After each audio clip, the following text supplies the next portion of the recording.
Welcome into Sports Time. Bryant and Brett with you. Darian Newsom producing for us. We're Sports Time, and we're with you for the next 3 hours on this Tuesday afternoon, a Tuesday that feels like a Monday because of Labor Day yesterday. I hope everybody had a great Labor Day, a great weekend of Week 1 college football action. It felt like it never ended with all of the games we got on Thursday night, Friday night, Saturday all day, game on Sunday, game last night on Monday. Was a ton of fun. We're going to talk a ton of college football over these next 3 hours. We'll also talk some NFL as it is now officially Week 1 on the NFL calendar. But Brett, how are you this afternoon? Brian, I'm doing well. We've got to take a little small respite from the football today and tomorrow before we get back into it Thursday and get back into it Thursday with the National Football League. But we were mainlining it there for a while this weekend. Yes, it was coming at us fast and furiously, and it was a lot of fun near and far. I know the bummer of the weekend was Sutton Smith that coming in early in that game. And appears to be out for the year for sure, and that's going to be big. You just almost can't exist now, and someone else could emerge, but you've got to have more than one running back. That was certainly the bummer of the weekend around here. But a lot of big blowouts, but some great games and a lot of people back. Look who all's back out there. I mean, Notre Dame's even kind of back. The U's back. Oh, the U's back. Texas is back. I mean, Texas is back. Oh, yeah, no doubt. USC's back. USC's back. No, everybody's back. We're back. We're back. How about that? No, you're right on Sutton Smith. I mean, seeing that injury and seeing him down, and then to hear Ryan Silverfield, who usually is very positive, usually doesn't give a ton of information out, immediately after a game, and he knew, he came out there right after the game and said it didn't look good, and that they were, definitely gonna be praying for him because it was a really tough injury, and so that leads you to believe that this is a lot more serious, and I think a lot of people over the offseason were talking, about this running back room and how good it could be. You brought in Mario Anderson. He got, the bulk of the talk over the weekend, over the offseason. But then, it comes out Sutton Smith and him are going to, share the carries in Week 1. And so, you mentioned it. You got to have multiple backs, in the backfield usually. And so now you'll see Mario Anderson get the bulk of the carries. You'll see some of these other, that I think going into the season you thought they were going to be more depth pieces, kind of have to play bigger roles, and we'll see if they're up for it. But that was, if you could take one bad thing away from the Week 1 win for the Memphis Tigers, that would definitely be the big one. Yeah, that'd be about the only thing. Yeah. Another thing in the area, what about the now very controversial end to Arkansas State and Central Arkansas with we blew it coming out today from the Sun Belt office, and crazy. It cost Central Arkansas the game. No, it absolutely did. I was watching that game as it was ending, and saw the play. They initially said incomplete, and I said, okay, I think that's the right call. They go to review it. I saw they kept showing the review, and I was going, that still looks like an incomplete pass to me. And then they come out and say, no, he caught it. Arkansas State takes the lead, and what 3 seconds to play? There's 3 seconds left, and so completely over at that point, and it was definitely I thought a bad call at when it happened, and then they come out and say, yeah, we messed up, oopsie, and so definitely not a great look for the Sun Belt officials. But hey, Arkansas State gets a win. Central Arkansas unfortunately has to start the season 0-1. Yeah, because you're not changing it, and you shouldn't. When we leave the ballpark, that's what it's got to stand at. Yeah. But that will go down in infamy for those teams. Now, in a game that didn't involve, it really didn't matter at all. It was a big margin of victory for Arizona State over Wyoming. Yeah. Human beings are going to do human being things. That's right. It was clearly a forward pass that they stopped and looked at, and the announcers all said, and they showed it with the line. It was pass line. They called it a backward pass and a scoop and score when it was clearly not. Yeah, no, I mean and you get that stuff, especially at the beginning of the season. Remember, dang human beings. Yeah, it's not just the players first week out there. It's the officials too. And but no, that game, that call was a little less impactful because, like you said, I thought that game was going to be really, really close.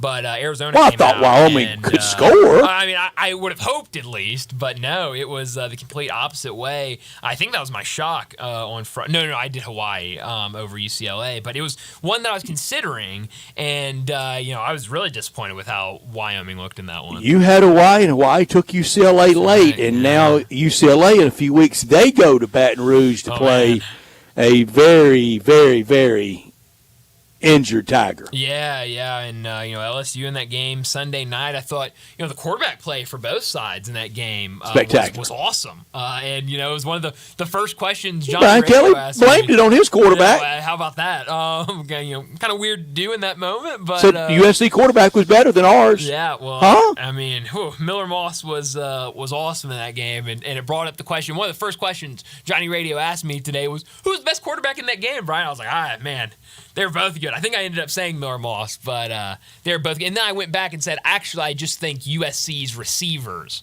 were better than LSU's receivers. They had some really impressive pass it was so perplexing for Brian Kelly to blame it, or not to blame it, but to say the USC quarterback was better when he had drops. Yeah. I think some shaky route running. Oh, yeah. And then all the demonstration penalties. Oh, man, that was... And you're going to blame it on your quarterback? That was insane. I mean, I understand celebrating. Guys already tried to replace Jaden Daniels. Exactly, and Jaden Daniels was there at the game Sunday night. But, no, I thought Nussmeier was great, and, Miller Moss was awesome. And so, and I thought, especially early in that game, I thought both defenses played, better than I thought they would. Now, late in the game, LSU's defense kind of let up and didn't look as great, but I thought early on both of them were better than I thought they would come out. All right, USC appeared to be much more physical last night or Sunday night on defense than in the two previous years under Lincoln Riley.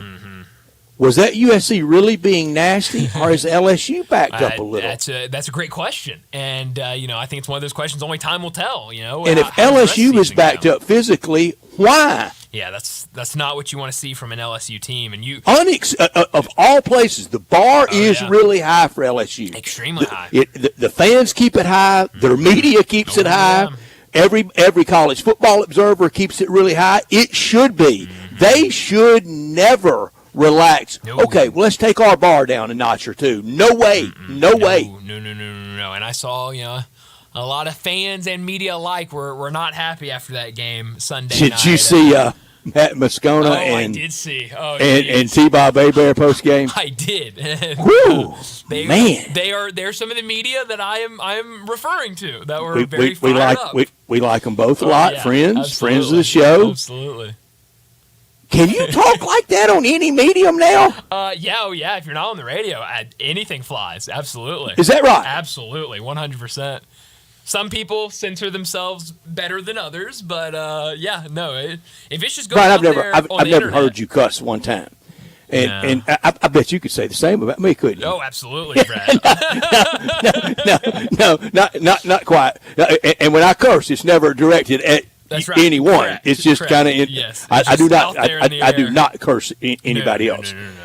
But even for somebody, and I curse a lot. I'm sorry, I do. I think that my 2025 New Year's resolution is going to be give up Coca-Colas and cussing. You think I can keep either one till the 10th? We'll see. Yeah, I'm not very confident in it. But man, just to come on like that, now come on, you can't talk like that to people. No, not at all. Can you? No. But I mean, I guess you can, do it. That was wild. I'm watching that. Brett, that's I know, but I think they both have plenty of immense credibility. Oh, certainly. That you let one fly every now and then, but just the prolonged string of it, just to go off like that, and that's really after every loss. You're absolutely right about that. Well, it goes back to that high standard, Brett. I mean, it does. It does high. Go back to that high standard, and at LSU they have it. And who knew that after really one full week and a smidge of week 0 games, that the whole college football complexion could change this radically. Yeah. For the good for a lot, and for the bad for a lot, and the bad for FSU, and that impacts the Tigers. Yeah, no, it absolutely does, and so it's I mean, heck, who would have thought after week 1, the number 10 team in the country would be 0-2? I mean, it's just a very very interesting start of the season. There was a lot of good, there was some bad, and there was some interesting things. Right, if we did FSU, we're not going to, but if we did FSU W's and L's now with this 0-2, there's no way it would have looked like that 2 weeks ago, 3 weeks ago, during the summer months. Not at all. And now just a question really around everything. Oh, yeah. I had someone ask me today if I thought Mike Norvell was in trouble. I said, no way. None. Not at all. It's undefeated last year, please. But he is for this year. Sure. Yeah. Oh, yeah. I mean, this team, because, I think, after week 0, that game against Georgia Tech, I was trying to give them the benefit of the doubt and saying, okay, it was, week 0. They were in Dublin. It was a long trip. It's a we both picked game. FSU Friday. Sure did. I don't know why. But we did. And, then for them to come out last night and, the run defense in week 0 was bad, and to see what they did against Boston College made it look even worse. I thought the offensive line play was still really sloppy like it was after week 0, and a lot of people putting a lot of blame on DJU, which I understand. Like, he hasn't been great, but he's not the only issue they have. They have a lot of issues on that Florida State team right now. Yeah, it's collectively. It's not just individually. And now they are out of any college football playoff picture, realistically, because they're not winning the next 10 in a row. No, and it's just kind of crazy because they'd have to win 11 in a row exactly to be guaranteed to be in it. Yeah, and it's just it's another kind of weird wrinkle with college football because, I mean, it's so different to see a team starting with 2 conference games to start the season, at week 0 and week 1. And so great point. For FSU to be already this far behind the 8 ball of we're only through week 1, and not only are we 0-2 on the season, that's one thing, but we're 0-2 in conference, and our losses were not against Miami or Clemson or North Carolina. Our losses were against Georgia Tech and Boston College. Like, it only gets tougher from here.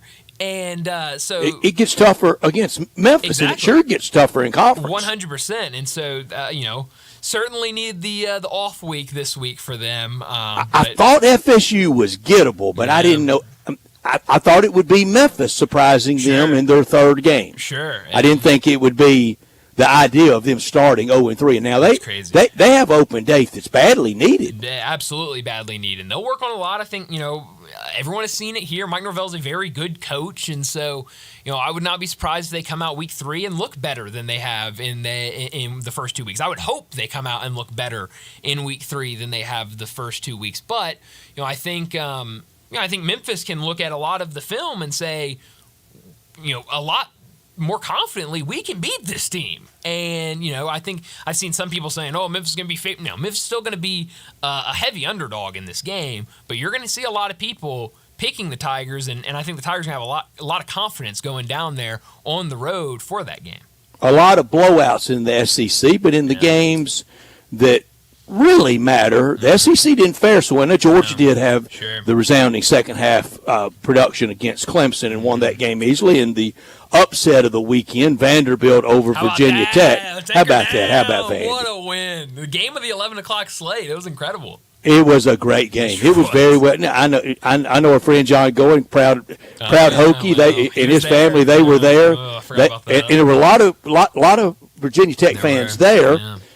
But Vandy stayed right there with them all day. Why didn't they tear the goalpost down? Well, Brett, you got to act like you've been there before. I mean, Vandy hadn't been there before. That's a great point. But, SEC, Brett, it just means more. You can't rush the field and tear down a goalpost against an ACC team. No, Brett, as a collective of the SEC, you got to remember, no matter who you are, you're SEC. We can't be just doing that against anybody. Doing it against Tennessee is one thing. Doing it against Ole Miss is another thing. Texas, when they come to town and Vanderbilt beats them, that's another thing. That's when you take the goalpost down. Not against Virginia Tech. If I'd have been Vandy fans there, I would have torn down the construction site. I think.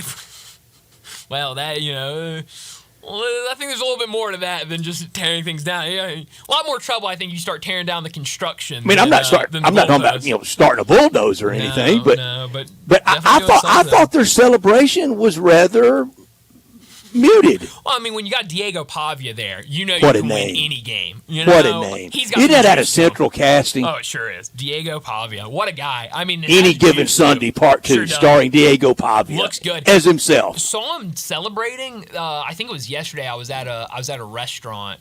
Like eating brunch or something, and they had SEC Network on one of the televisions. They showed like a clip that either Vanderbilt football posted or somebody posted of Diego Pavia in the locker room celebrating, and like he was wearing sunglasses and like dancing and all this stuff. You know who he eerily reminds me of celebrating and dancing? Another former SEC quarterback, Drew Lock. I mean, their builds are very similar. The way they celebrate are very similar. He's got a lot of Drew Lock in him in terms of his swag and confidence. Good or bad weekend for the SEC? An okay weekend, can I say that? I mean, the games they were supposed to win, they won, but you look at kind of the big-time matchups. The prime time LSU versus USC, they couldn't get it done. Florida didn't compete. Florida didn't even show up. I mean, I was stunned to see Florida play like that. A&M competed, it was a knockout. It wasn't on points. No, it definitely wasn't. I would say an okay weekend. Bailed out by Vandy? How about that? I mean, win of the weekend, Brett. I don't know. I asked John earlier what was the win of the weekend in the SEC, and I forgot what he said, but I ended up giving him the answer. It's Vanderbilt over Virginia Tech. Ooh, these margins were big. Man, and what Ole Miss did against Furman. Jerry Newsom, good afternoon to you, and we're not letting you pick anymore on Friday afternoon. Howdy do, gentlemen. Johnny used to get us, and now we're stuck with Darian. I mean, we sure are. You took the fun out of it, Darian. Yeah, literally. You can't play anymore. Hey, you got to let the people know what the numbers were. 6-2. There we go. There we go. There we go. There. Connor Dake is 5-3. Bryant Dake is 4-4. Wow. We just walked down the. I went 1-7. Wow. Are we getting close to the? We are. Start the loop for. Unfortunately, or I guess fortunately for you, we are. I got the 1-7. Well, yes, you did, and so we can move on. 1-7. And wow. Brett, in memory of Johnny, I have a pink marker. It won't be red. So I decided to go pink. Oh, that's great. It's close enough. It's close enough. Only game I got was our group lock with Georgia. We were 1-2 on group locks. I knew it right when we started doing the group locks. I was like, this is not going to fare well for the weekend. Week 1 with that many group locks can't happen. But I will say this. Darian did put some fun in my life, and I'm not going to sit here and act like I watched any of it. But he left me Scotty Scheffler, and he ended up winning the Tour Championship over the weekend. Yes, he did. It didn't do anything. Are you claiming MVP? Shall you? Will you? That really upsets me. You came in 3rd place. But I did have the most wins. John Goen is very lucky that I will not be here tomorrow. Right, you are going to be out tomorrow. Just me and Darian. My MVP. Right, you're going to get crushed at 4:30. You should leave a little voice in me. I'm going to have to. I might call in. If somebody calls you, if any of your buds, your family, man, they're killing you right now. That's okay. With you on your day off. I'll be in Nashville at 4:30. I might call in and just claim my MVP MVP status. Yes, for me. I'll give my MVP speech. That really is Team Spirit Award, though, isn't it? Well, I mean, you can call it whatever I call it MVP. You call it 3rd place. Darian might call it another thing. John calls it stupid. I mean, you call it what you want. Brian, I don't know. I really didn't mean to get into this today. I really didn't. But since we're there, okay. I'm really claiming me being MVP because for the 3rd year in a row, I come in 2nd place to a person that is a PGA professional. Well, I'm a mere amateur trying to make golf picks against John Goen, who has lived and made his life in that business and is a certified PGA professional. With no handicap. With no handicap. I mean, nobody would ever. The only lesson I could give them is maybe quit for 2 weeks and buy a tennis racket. I like that. That's not bad advice. Darian, this sounds more like, and correct me if I'm wrong, this sounds more like the Lifetime Achievement Award. It's a little 3 consecutive years, of second place to a pro. I think that should be worth something, and so I'm going to claim it tomorrow at 4:30. Sounds so year Central seems Florida. like, MVP is more like a year-to-year thing. What you're putting out there sounds more like a Lifetime Achievement Award, which is great. I love Lifetime Achievement Awards, but we do need to set up the Academy Awards. Exactly. Yes, they always give one, but let me set up today's show before we get to top and not top story of the day. 3:30, Matt Infield from Action News 5 will join us to talk the Tigers and their win over the weekend against North Alabama. Now they'll get ready to play a Troy team that lost to Nevada over the weekend in Week 1. So we'll talk a lot of Tigers with Matt at 3:30. 3:45, we'll talk the Grizzlies. Big news Friday evening. Gigi Jackson will need surgery and will be out for a handful of weeks. Will likely probably miss the start of the season for the Grizzlies. So we'll talk about that and some other Grizzlies news at 3:45. 4 o'clock, Brent Beard from First Coast News in Jacksonville will join us. Plenty to talk about with Brent, as a lot of football was played over the weekend. We'll get his thoughts on the SEC. We'll get his thoughts on the ACC and all the Florida schools, because it was a very interesting weekend for all of those Florida teams. We'll do that at 4 o'clock. 4:30, we'll get to our first of the season, our Sissy's Log Cabin look back at the weekend in the SEC. And Brett, you talked about on Friday, when is it going to hit you that college football is here? I think the real question should have been, when was it going to hit you that Texas and Oklahoma are actually in the SEC? It's when I was listing all of the SEC games and started going, how many SEC games were played in Week 1? And then you remember 2 more teams to put in there than we had last year. But it'll be a lot of fun. We'll talk about all of these games at 4:30. 4:45, we'll get to big number of the day. 5 o'clock, Beau Marchant will join us to talk the NFL. At 5:30, we'll get to what's trending. And at 5:45, we'll wrap up today's show like we always do with Crunch Time. Let me remind you, we're in our Family Leisure studios where family and fun come together. Head over to Family Leisure for the world's biggest spa sale going on right now. Save thousands on in-stock hot tubs ready for delivery. Spas starting at $28.99. Cold plunges starting at $39.99. Swim spas starting at $17,499. Special financing, it's available. Huge discounts on all in-stock above-ground pools too, and all patio furniture, it's priced to move. So head over to Family Leisure, 2120 Witten Road, just north of I-40. Produced by Darian Newsom, we are Sportstime. Bryant Dacus, Brett Norsworthy with you until 6 o'clock. We want you to be a big part of our show, texting or calling at 901-360-8255, the Sissy's Log Cabin text and talk line. And I want this from you at the text line. What was your college football moment of the weekend? What inspired you of it's back and we're rolling? And tell me who you thought really stood out this weekend. Please do that. As always, we're in our Family Leisure studios. And as always, this hour brought to you by the one and only Lexus dealership in town at 2600 Ridgeway and online at lexusofmemphis.com. Great offers on all 2024 models and always special leasing options. Call them at 901-334-9673. But stop by at 2600 Ridgeway and put yourself in the driver's seat of the all-new 2024 flagship LS500, and you'll be looking and you'll be driving in style, driving luxury and confidence, knowing that every new Lexus comes with complimentary first and second maintenance services. When you purchase a Lexus, you get top-of-the-line engineering and design, and they make for the luxury driving experience. Online at lexusofmemphis.com. Experience amazing at Lexus of Memphis. Top story of the day. Well, my top story of the day has got to be Week 1 of college football. More specifically, the local teams in this area, because I think all of them had successful Week 1. The Tigers got a 40-0 win over North Alabama. A good start to the season. Now, there are things that I would like to see get cleaned up. I thought the offensive line could have been better in Week 1 against North Alabama, given more, bigger gaps for those running backs. And now we know the worst news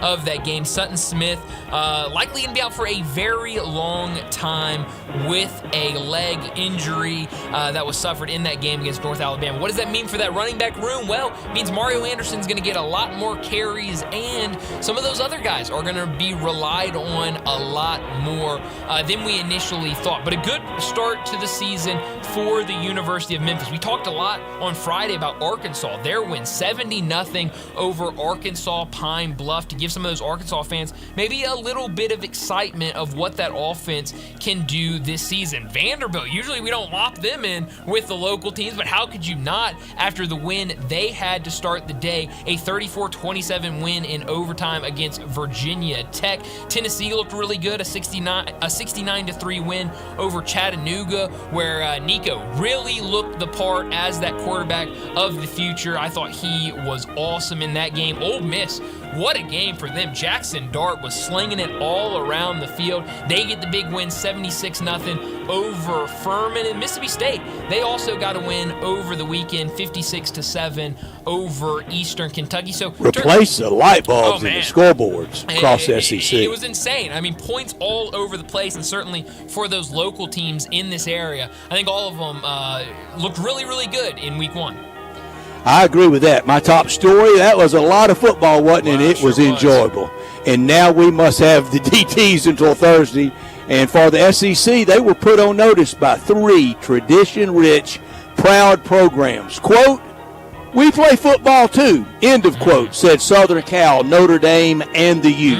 All 3 of those bowed up against the SEC and put on some outright whippings. And 2, Southern Cal and Notre Dame, they were just that much more physical. LSU knew it wouldn't be easy replacing Superman. It's not going to be. And Florida is lost, and A&M, well, they're A&M.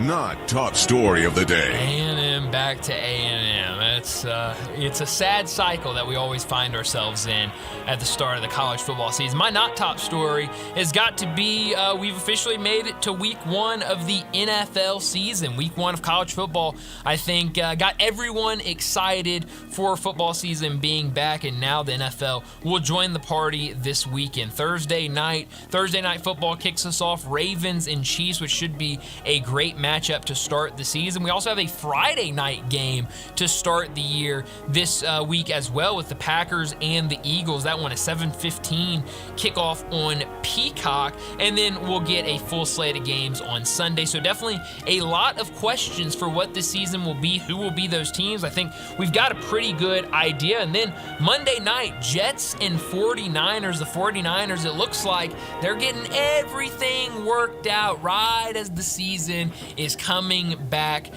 So it looks like the 49ers will be right there again, like they always are, but I'm really excited for some NFL football. I imagine that. All the free agents are getting signed right here before opening day. I never saw that coming, did you? Not at all, no. That's all right up there with money, all the extensions, and two things I didn't see coming this weekend. My 1-7 and all the free agents getting in. Yeah, oh, man. 1-7, Darren. It's not great. 6-2 for you. You took the fun out of it, Darren. Sure did. Great picking, Darren. No, sorry. No, you like that. My not top story, anchor down for the Commodores. Why didn't they tear the goalpost down? And don't say they didn't have enough fans there. A friend of mine suggested that that's why they didn't do it. It was enough, wasn't enough people there. That's great. They had enough. It should have been player-led. It would have been a first in college football history that the players lead the goalpost coming down. And Vandy can't whiff on chances to tear down goalposts. They don't come around too often. And I think they missed a shot Saturday. Well, they got the cash to pay the fine. Well, yes, I'm with you, but anchor down always. Brett, I think it was a lot of doctors and future lawyers in that crowd that may have not wanted to hurt their hands. Well, be hanging by the top of the goalpost. Yeah. Holding their phone, videoing, and a drink in the other. That's right, yes. A risky business. Yeah, a lot of mamas and papas wouldn't have been happy. Yeah, when you start climbing on the goalpost, very risky. But that'll do it for top and not top story of the day. Let's go ahead and get to our first break, and when we come back, we're talking Tigers with Matt Infield. Be sure to follow us at Sports56 WHBQ on Twitter, Facebook, Instagram, and YouTube to watch live video of our shows, stay up to date with station events, and have chances to win prizes. Don't miss out on anything that's going on. Follow us at Sports56 WHBQ. If you're looking to play a private country club but only pay daily greens fees, then Meadowbrook Country Club in West Memphis, Arkansas is the place for you. At Meadowbrook Country Club in West Memphis, you can now play a beautiful, challenging course for only $59. Meadowbrook Country Club features champion Bermuda greens and is now available to everyone. A membership is $350 per month and includes tennis, pickleball, and swimming, plus a great restaurant and bar, all less than 15 minutes from downtown and midtown Memphis. Meadowbrook Golf Pro Mark can even fix you up with custom-made tricks on and Cleveland clubs. If golf isn't for you, try the social membership for only $250 a month. And there's 2 levels of all-inclusive junior memberships, 20 to 29 for $200 a month and 30 to 34 for $250 a month. Call for your tee time today at Meadowbrook Country Club, 870-394-4186. Now semi-private Tuesday through Sunday. Meadowbrook Country Club in West Memphis, 870-394-4186. A lot of ladies here in Memphis are wearing beautiful diamond rings. Have you noticed? And a lot of gentlemen are wearing nice Rolex watches now. It's all thanks to Genesis Diamonds. Hey, it's Eric Hasseltine, and Genesis Diamonds has made fine jewelry more affordable than ever. This is Tennessee's direct diamond import.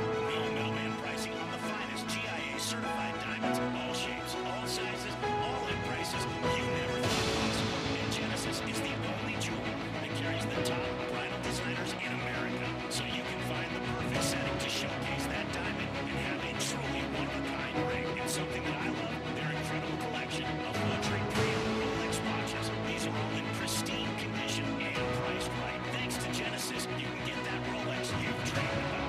All this with no commission salespeople, no pricing games, no pressure, no nonsense. Genesis Diamonds, the official jeweler of the Tennessee Titans, and popular agreements extended. Online at GenesisDiamonds.com. Get your tailgate season going now and win a free tailgate package from Buster's Butcher. Stop in Buster's Butcher, 199 South Highland Street, and register to win Ice Mule Cooler, 4 Yeti Coasters, a $200 gift certificate, and some Buster's branded swag.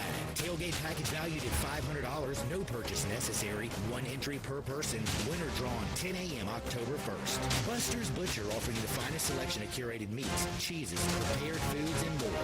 Learn more at bustersbutcher.com. If you own a business, you know Luttrell Belting keeps you moving. Luttrell has cost-effective belts, conveyor components, and 24/7 on-site service to keep you operating smoothly. Text are just a phone call away at 800-441-8946 or online at LuttrellBelting.com. Luttrell's Memphis plant stocks belting in nearly every size and finish, and if they don't have it, they'll make it. From ordering to selection, fabrication, and installation, your Luttrell sales rep is there for you. Luttrell Belting keeps you moving. So you need to sell your house? I have the solution. Call 901-406-1101. That's 901-406-1101. Call my buddy Bill and I buy houses. Any house, any area, as is. It's literally as simple as that. Just pick up your phone. Call 901-406-1101. That's 901-406-1101. Call my buddy Bill and I buy houses. Guaranteed to close in 5 days. If you need to sell your house fast, call Bill at 901-406-1101. That's Bill at I Buy Houses. Now back to Sports Time on Sports 56 and 95 FM. This hour is brought to you by Lexus of Memphis. Here are your hosts, Red Star Sports Movie and Brian Gates.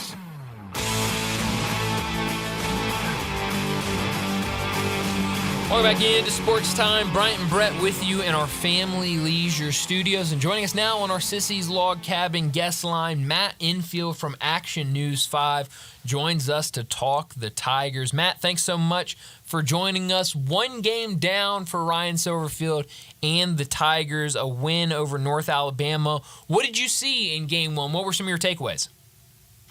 Offense played cleanly. Obviously, the negative to the game offensively was losing Sutton Smith really early on and potentially for a long period of time. I expect we'll hear something on that probably Saturday, post-game against Troy.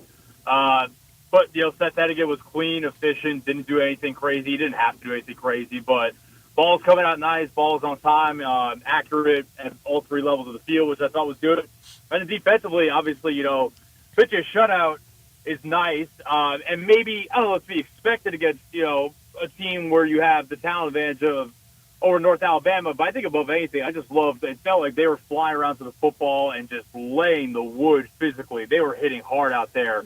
I just felt like they came out with a aggressive mindset. They played a smart game, and that could be a really good sign of things to come. And then the one negative, probably in terms of caliber of play, was obviously the kicking unit was kind of a disaster, and Ryan said that post game. So that's not going to cost them against North Alabama, but it could down the road. So you want to get that cleaned up. But yeah, other than that, it was all smooth in my opinion. Matt, that team was ready to play, and it wasn't just ready to play for North Alabama. It's ready for the 2024 campaign. Right, and that kind of reminds me of something that actually Lane Kiffin said in his post-game presser after they demolished Furman, in that he told his team, it's not about who's on the other side. It's about us. It's about this is the first message that we get to send about the quality of team that we are this year. And then Lane Kiffin was talking about how the Revs came out like they were playing an elite SEC game, and it kind of felt like the Tigers came out and playing like it was a conference game with great importance down the road, and that they didn't overlook North Alabama, and they were about their business, and they weren't going to let that team hang around for longer than they were supposed to. Yeah, I totally agree with that. Yeah. Well, you mentioned the injury to Sutton Smith, and a guy that, Ryan Silverfield and that staff has been very high on ever since he got here as a freshman, and very high on going into this season. Now with him out and likely out for a while, what does that mean for that running back unit? We know the excitement everyone has had over the weekend, over the offseason about Mario Anderson, but what will it look like now in the backfield? Yeah, I think Mario probably picks up a little more pass-catching duties, which I think he's fully capable of. But, as bad as Sutton, it is to lose Sutton, and Sutton's super dynamic, at least we got a peek at another player that I think could fit pretty nicely into his role in Greg DeWozier, the transfer from UMass, who I found out post-game from Ryan. Apparently he's a decathlete, so the athletic ability is off the charts there. But yeah, he looked good. He looked explosive. He was nice catching the ball. He scored a touchdown late in the game. So yeah, I think Mario probably picks up a little more pass catching duty, and Mario probably becomes even more of a workhorse than he was going to already. You have Brandon Thomas for kind of your short yardage goal line situations when Mario isn't getting those carries. And if Greg DeWozier looks the way he did against North Alabama the rest of the season, then I'm not saying obviously you want Sutton Smith, but I think he could fill those shoes a little better than maybe we knew about going into this game just because we hadn't seen him before at this level. But, yeah, he looked nice, and I think he could fill in that role kind of nicely. Matt, who was one or two names that you thought looked good and you think will have a big year this year that on the sideline or to somebody you may have been saying, told you, I knew that guy was going to be good this year? I think that one name that comes to mind, and it's one game, but I think that I expect Anthony Lanphier to take another step this year. The coaching staff's been pretty high on him over the offseason, and think back to 2 years ago, a guy that's now at Ole Miss, when Caden Prieskorn really emerged as kind of Seth Hennigan's, especially go-to red zone target, but really probably his top target overall 2 seasons ago. And Ryan Silverfield called his shot on Caden Prieskorn 2 years ago during our first taping of the Ryan Silverfield show that year, and he said, we asked him, for one name who might emerge, and he said Caden Prieskorn, and that came true. Anthony Lanphier, I think last year he showed some flashes here and there, but I think that all the attention is being paid to Rock Taylor and Demir Blankenship and Mario Anderson, and for good reason. Those guys are all studs. But I think Anthony Lanphier's second year in his offense, continuing to work with Seth Hennigan and gain that trust, I think he could have a really, really nice season. And, he's not – I think he was second team all-conference preseason. So maybe not, totally under the radar, but maybe even better than people were expecting. Talking to Matt Infield from Action News 5. Well, now they go from North Alabama to a Troy team that in the past couple of years has been a very good team at the Group of 5 level. What do you want to see from this game to that game, game 2 against Troy? Yeah, I thought this could be one of the better Group of 5 games this season, and it still could be, but Troy losing at home to Nevada this past weekend does not really bode well for that being the case. Now, that being said, I'm sure that they are looking at Memphis like kind of the Group of 5 team that is kind of the carrot on the stick, and I'm sure they are going to be ready to play. Now, they have obviously, we talk about teams that have lost a lot in the offseason. They lost their coach, to Tulane, and among other players, I know they lost Kamani Vidal, their stud running back last year, to the NFL. He's now at the Los Angeles Chargers. So it remains to be seen what the full product there looks like. I think the Tigers are, last time I looked, they're like 2 touchdown favorites. So at least the bookmakers expect it to be a comfortable enough win. Is that what that's telling me? But yeah, kind of same thing. And this is a game that you can, in theory, like I expect the Tigers to win, but this is a game that if you lose, is not going to look good on your resume down the road, even if it's not a conference game. Kind of what we were just talking about with how they approach North Alabama. It's not about who you're playing. Go out, make a statement, leave 0 doubt. Do that again this weekend, and then you can get excited for what's to come the week after in Tallahassee, which has also become a lot more interesting now. And hadn't that really changed the whole dynamic around the FSU game? I'm not going to do this to the Tigers. I'm not going to do it to anybody with the budget differential and the facility differential and just raw on the hoof ball player differential. But it is swinging now toward the Tigers really need to win that game. I don't think it's must win though. I can't do that to them, Matt. Yes, I agree. I don't think it's must win. I still think I imagine putting my kind of sports gambler hat on and fake bookmaker. I imagine FSU will still probably be favored in that game. Now they're probably going to be favored by 5 or 6, I imagine, instead of 10 plus, which I'm sure would have been before the season started. But yeah, I mean, I think that now it probably makes, if the Tigers were to go to Tallahassee and lose, I think it makes look a little bit worse. But yeah, I don't think the upside of winning that game is as high. Now, any way you look at it, you're still going to a power, whatever it is, power 4, power 5 opponent. You're going to a hostile environment. Tallahassee is obviously a very tough place to play.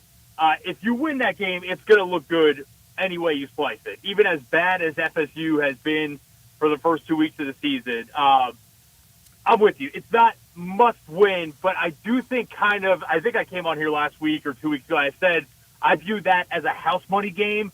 It probably still is that, but to a lesser degree now. Mm-hmm.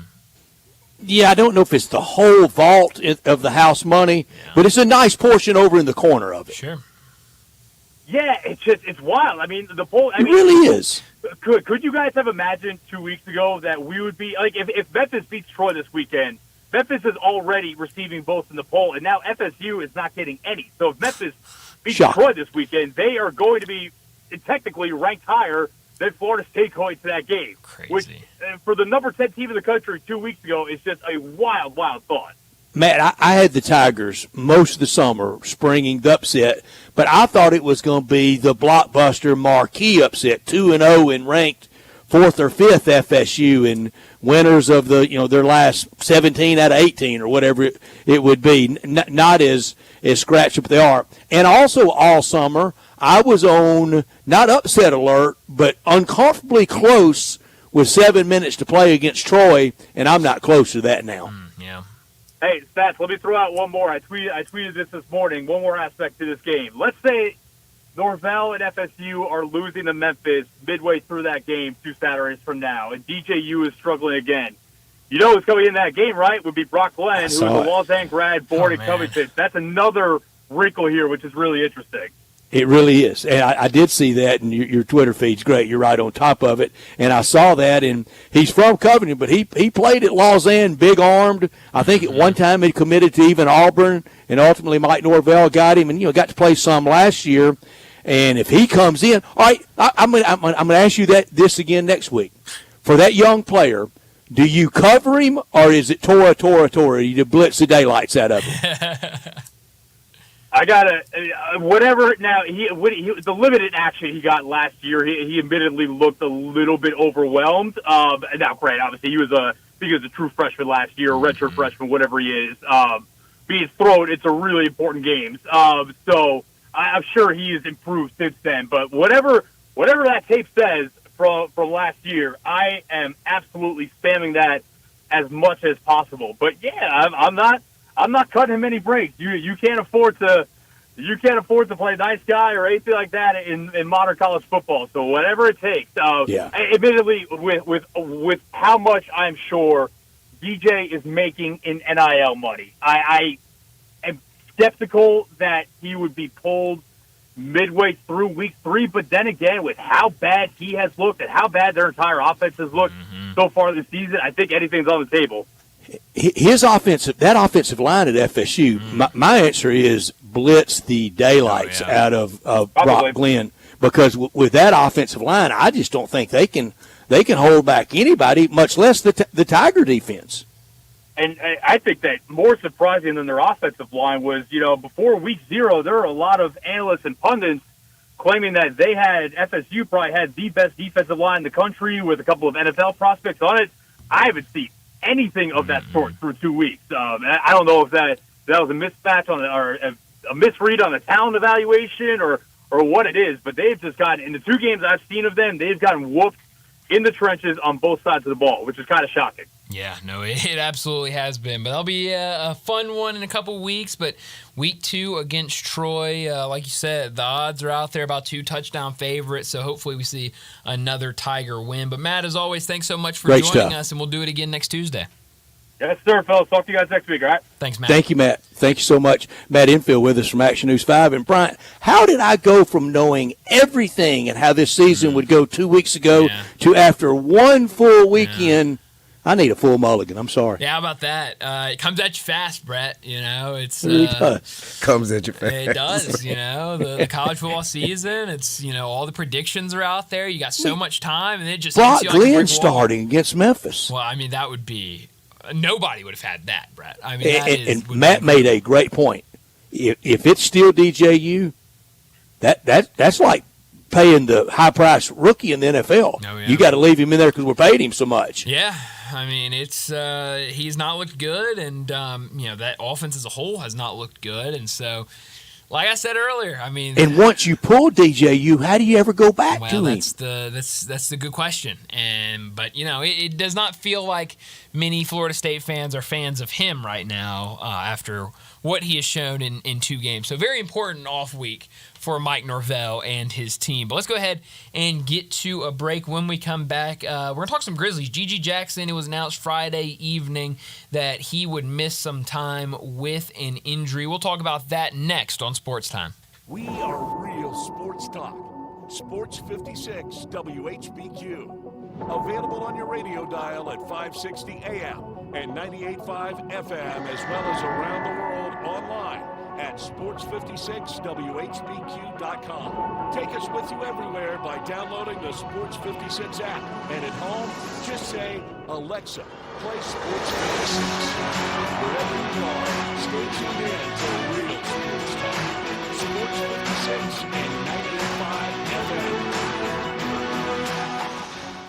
Welcome to the Rendezvous. This is John Vergas. When my dad started the Rendezvous in 1948, I don't think anyone could have imagined we'd still be serving shoulder, cheese plates, and our world-famous dry rub ribs 75 years later. But we are still here in the basement, in an alley in downtown Memphis. We sincerely thank you for making the Rendezvous what it is today. Charlie Vergas Rendezvous, a legendary experience for over 75 years, whether you dine in, pick up, or ship across the country. Summer's heating up, and so are the savings at Choate's. We've got 3 incredible offers to make your season spectacular. First up, our Grill and Chill with Choate's Summer Special. Upgrade your HVAC system and choose between a free Yeti cooler or a Green Egg grill on select systems. Then power through any outage with Choate's generators. Be one of the first 50 customers to buy a generator and score a massive 75-inch TV or an iPad. Also, don't forget about our tankless water heater offer. Purchase a tankless water heater from Choate's and receive a premium toilet free. Don't wait. These offers are too good to last. Turn to the experts with Choate's and call 347-8086 or visit us online today for your free estimate. Now introducing Choate's air conditioning, heating, plumbing, and generators. Choate's, let our family serve your family. Chris Price here for Brian Elder Roofing. For nearly 2 decades, we've installed some of the best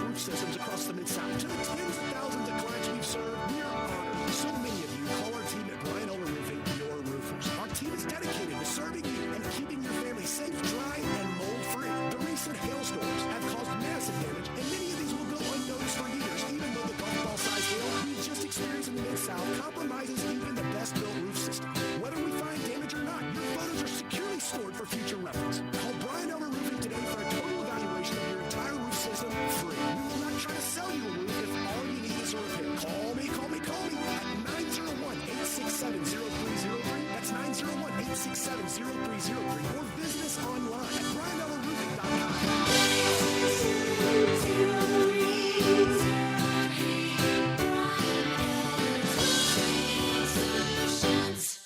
Retro cruiser styling packed with modern innovations, riders of all skill levels choose a Honda Rebel. Incredible motorcycles with a stripped-down style and a full package of features. Both the 300 and the 500 offer compact power inside a lightweight frame. Combined with a low slim seat, the Rebel is easy to start on. And with new colors from this year, they are impossible to ignore. Go to Desetto Honda to check out the 2023 Honda Rebels. Cruisers with premium style and performance to enjoy every second. Use the street as a racetrack with a long video and Sportstime on Sports 56 and 98.5 FM. Here once again are Brett Norsworthy and Brian Davis.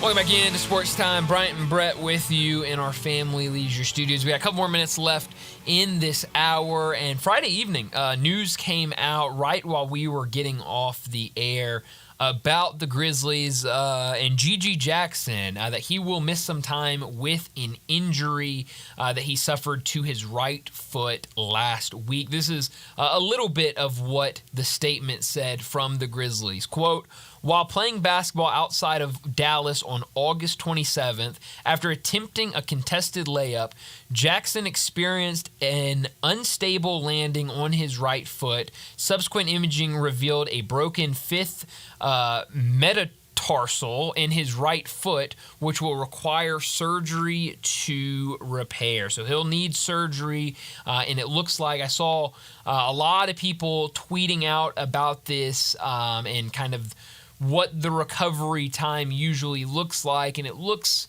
about 8 or 9 weeks is the recovery time for an injury like this. So it looks like G.G. Jackson will miss the start of this upcoming season.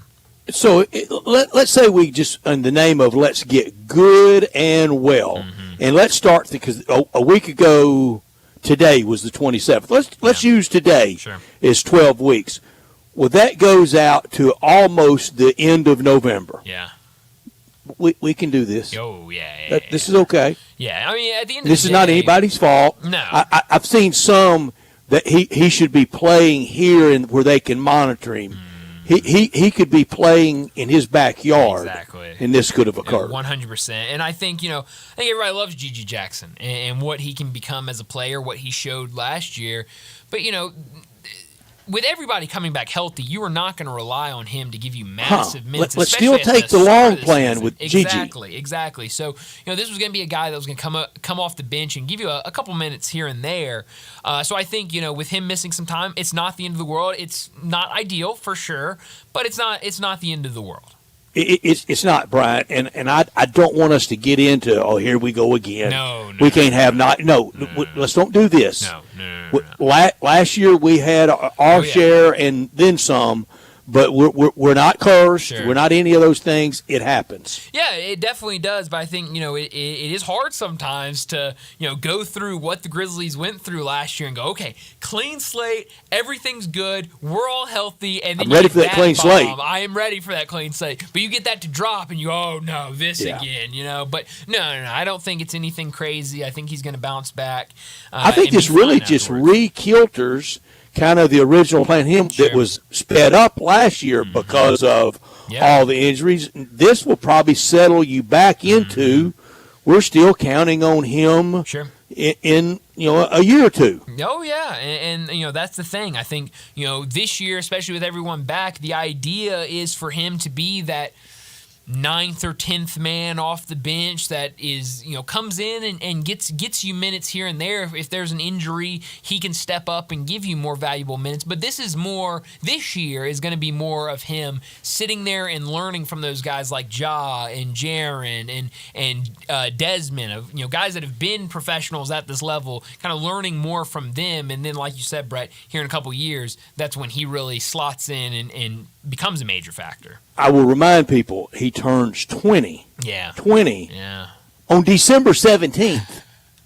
How about that? That's crazy. And locked up for the next 3 years. Exactly. That's right. He's locked up. And let's take the patient, long approach with him, and everybody relax. Yeah, it's the conversation we had last year when he was playing all these games, and you go, oh man, he's supposed to be in college right now. If he hadn't have reclassified and gone to South Carolina, so now, if there's a next injury anytime soon, I don't know that I can have the patient approach. Sure, but right now, I think having the patient approach is the right thing to do, because I don't think this is a big and Zach deal. Edey he's not hurt. That summer league stuff, don't pay any attention to it. No, it was a little sprain, but you're not going to go out there and try to keep playing in summer league games when it's when you suffer an injury like that. But the season will be here before we know it, and now with football back, I think it's going to go even faster. Just seeing, I think October 7th, is that right when the first game is? Literally right, or that's first preseason game is October 7th. So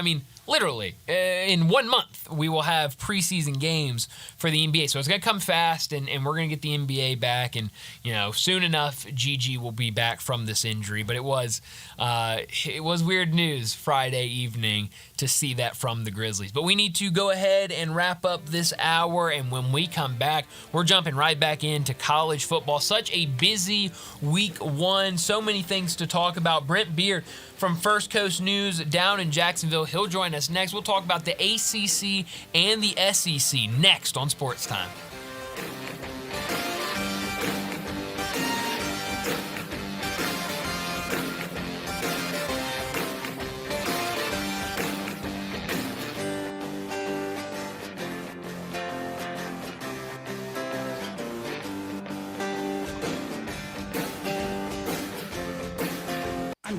I'm the service director at Lexus in Memphis. Our service department wants to be more than just a place where you get your oil changed. We do glass repair, windshield replacement, recalibration of your camera and sonar systems, even wheel repair, tire replacement, all the things you would expect from a luxury automotive dealer.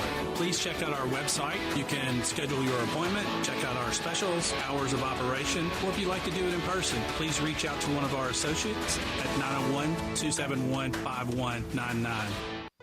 Life insurance. Why are you putting it off? Can't afford it? Too much hassle? Think you don't need it? There's lots of excuses for putting off life insurance. But if you weren't there, who would pay the mortgage and other bills? With Ethos, you could be covered in 10 minutes and boom, family protected. Ethos, fast and easy online term life insurance. Up to $2 million in coverage with no medical exam. Some policies as low as $1 a day. Answer a few health questions and get your free quote at getethos.com.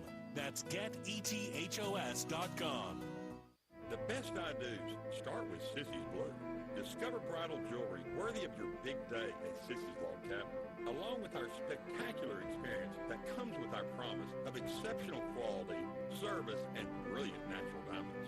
Experience our expansive selection when you stop by any of our 6 locations or shop online at sissyslogcabin.com. Find your perfect engagement ring only at Sissy's Log Cabin, because life's too short for ordinary jewelry. So you need to sell your house? I have the solution. Call 901-406-1101. That's 901-406-1101.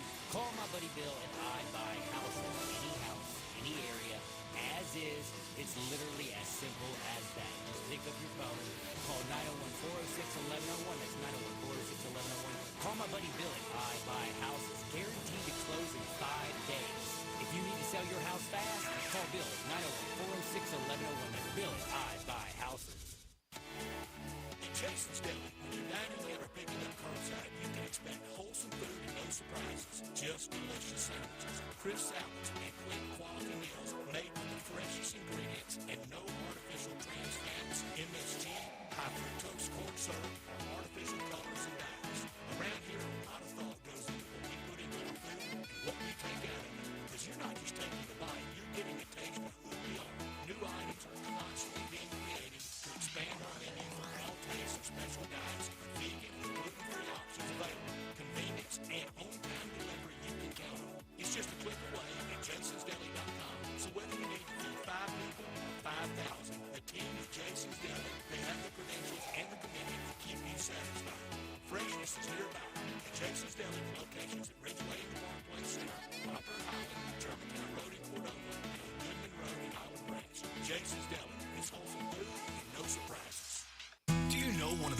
things you can do for your employees or family's health, provide Arctic Clear bottled water. Arctic Clear bottled water is your locally owned and operated bottled water provider. Arctic Clear is 100% natural spring water with free delivery and setup, dependable service, and no long-term contracts. What an easy choice. Call Jeff Manus today, 901-382-2363, or visit arctic-clear.com. Arctic Clear bottled water. Call now, 382-2363. That's 382-2363.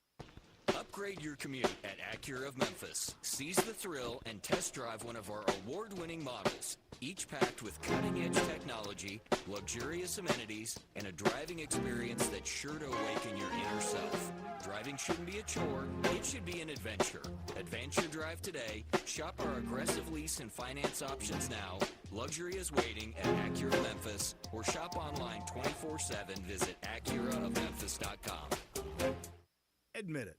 When you start thinking about tastes of Memphis, you think treats, sweets. You think Dinstall's. For 122 years now. What is that, 5 generations? When people wanted something to bring to a party that will just make everybody happy, they bring out Dinstall's. 122 years of cashew crunch, of heavenly hash, of turtlettes, of their award-winning fudge. That's worldwide. It's known that well. Then there's the milk chocolate. It all starts there. There's the double-dip peanuts. And then every fall, those famous chocolate-covered strawberries with that fondant. And they won't tell you what's in the fondant, but it makes it oh so special. And easy to get to. 5 locations. There's where they make the candies in Pleasant View. There's Germantown. There's Collierville. There's even one downtown and in my neck of the woods in Laurelwood. You know what? 122 years made in Memphis and enjoyed by the whole world. Dinstall's.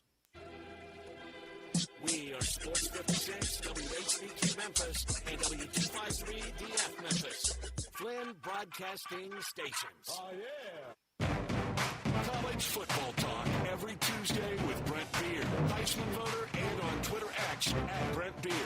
SEC, ACC, AAC. We talk it all with Brent. Here's Brent Beard with Bryant and Brent. Brent Beard joins us now from First Coast News down in Jacksonville to talk some college football, the SEC and the ACC. Brent, thanks so much for joining us. Let's start off with the game last night that wrapped up the weekend. Florida State loses back-to-back games to start the season. Game 1 in week 0 against Georgia Tech, and then last night, the loss against Boston College. They could not stop BC's run game at all. That offense struggled again for Florida State. I didn't think we were going to be anywhere close to this point with this Florida State team this year. What did you see last night from Mike Norvell's team, and what have you seen these first 2 weeks from this Florida State group? Well, none of us thought this would be going on. I mean, the entire conversation of college football right now could almost be done to the Florida schools, frankly. When you cannot run and stop the run, you've got a real problem. And Florida State's got that right now. Their vaunted defensive line really can't stop anyone. 260-something yards on the ground is just incredible. They kind of gave up on the run.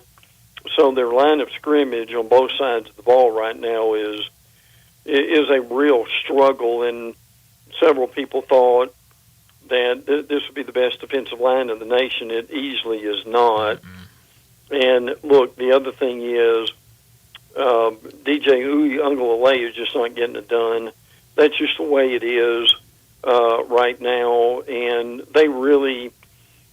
Mike Norvell has got a choice soon, as he has either got to look at the future or he's got to decide, okay, this is what I've got. What can I do to make this guy successful or at least better than what he's been? This Memphis game, and we've talked about this, the three of us, the last few months, this is a crucial game for them.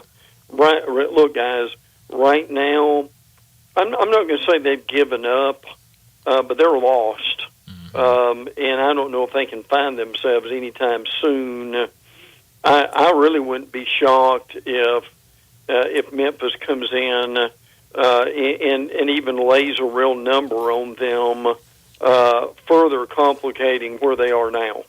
I thought for a while Memphis would win the game, and now it's must win for Florida State. It is. But it's really, really critical for Memphis to be that group of 5 representative. Now, any idea of even a 13-0 for Memphis and them being very highly ranked off the heels of that FSU win, that's been dulled. But you're right about the lines of scrimmage for FSU, and same thing really for the Gators. Florida State rushed for 21 yards last night. Right. 21 yards. Yeah, 16 carries, which tells you they really probably gave up on it. It's too early. So, and guys, here's the other thing for this. The transfer portal can be a wonderful thing, and it can be a very not wonderful thing. And last year's transfers really worked out well.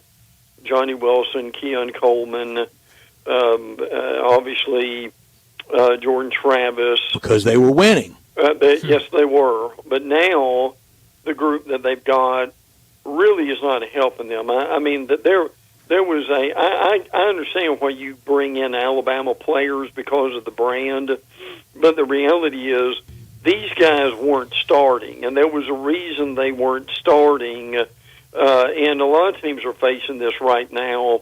They brought in 11 transfers. That's a lot, frankly.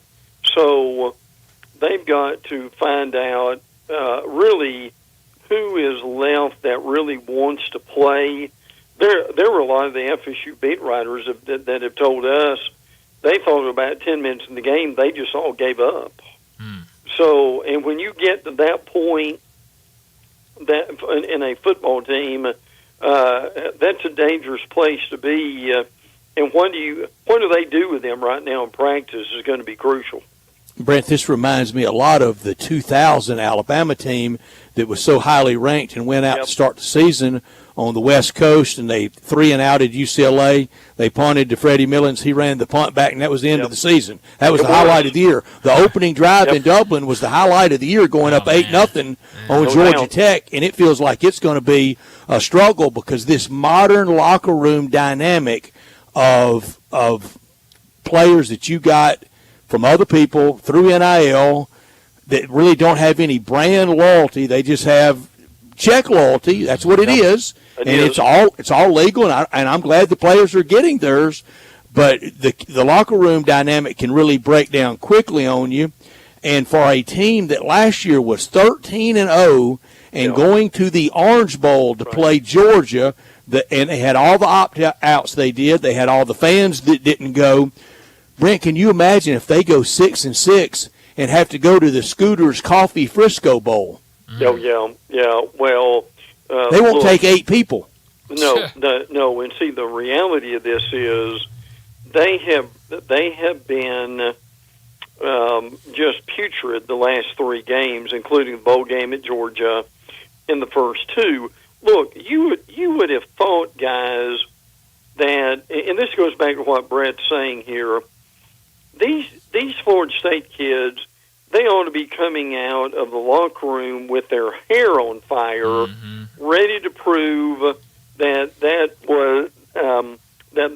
all this, them being mad at the world for not making the playoffs, and them spending all summer talking. And I know the players didn't, but everybody else did, talking about them leaving the ACC.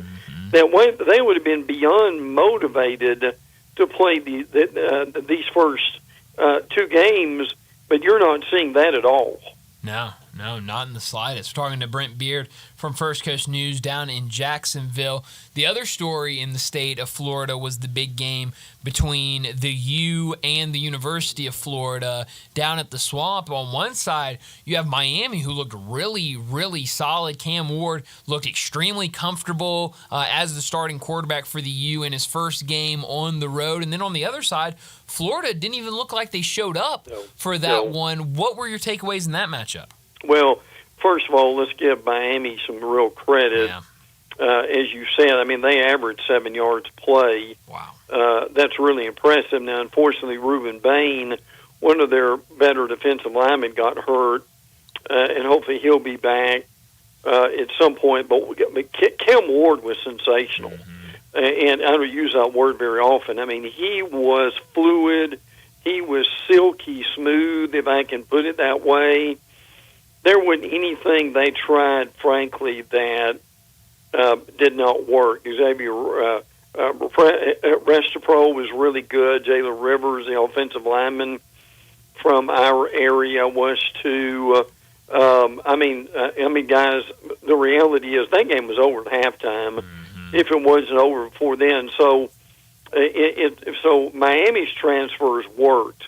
The problem with Florida is you had all this talk in the off season about, well, this is a new year. We've got a new culture. We've got a new nutritionist. We've got we've got the right attitude. We've lost this weight and gained this weight. And then they get on the field, and they literally look like they had not practiced since the end of last year. So it's really difficult right now to see where they're going. Now, the good thing for them is they have got Samford, A&M, and then they've got at Mississippi State, where they possibly could string together 3 wins. There's nothing that's guaranteed with this bunch, but they're not creative at all. And frankly, the thing that Billy Napier really needed to do is to find a Bobby Petrino type somewhere and let him run this offense and to do something with it. They don't have a tremendous amount of talent. They should be running Montrell Johnson a lot more than they are. DJ Lagway's got a chance now with Mertz's concussion. They, like others, and Florida State did the same thing. Personal fouls. They're about to get Miami off the field. Somebody comes up, rushing the quarterback. They don't let up. They hit him. They've called for it twice. Extends drives. And that really just carries on. So all the talk here is, frankly, is who's going to replace Napier, the AD, and anybody else they can get rid of. Is Scott Strickland's job in jeopardy? Yeah, it could possibly. Here's one that could really get Scott in trouble. There's not going to be anybody at the Sanford game, but they're going to win. They play A&M at home in Gainesville. There won't be a robust crowd for that.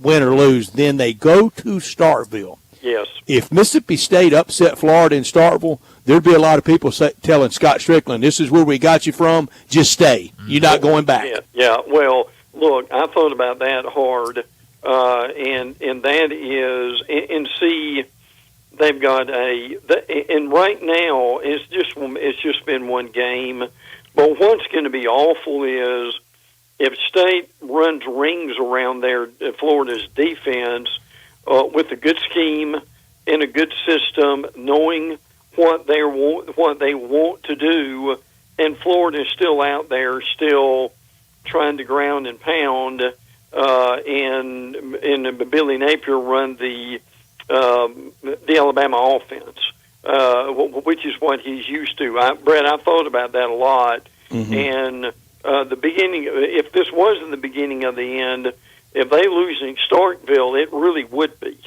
Please tell me there's no consideration being given to anything in season and the interim being Steve Spurrier. No. Good. No, I don't. I know he can still coach. Oh yeah, there's no doubt about that. I mean, look, he could.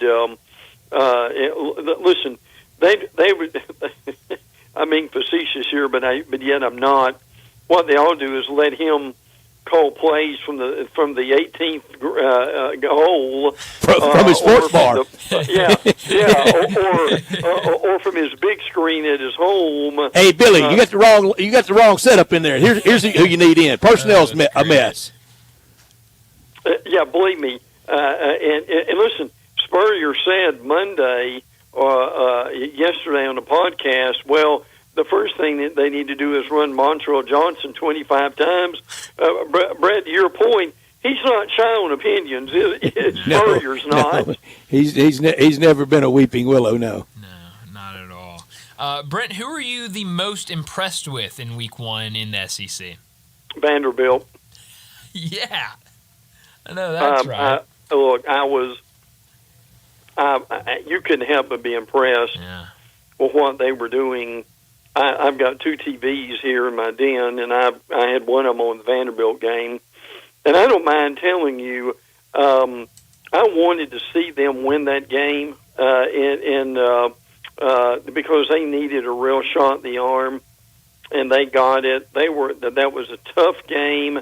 Got the lead, then they lost the lead. And I tell you one thing, that this little quarterback, Diego, really basically told them, I want the ball in my hands in the last few plays, and that's what he was able to do. I mean, he did the same thing at New Mexico State. I tell you, the guy on that staff that has not gotten the credit yet, but I think he will at this point, is Jerry Kill.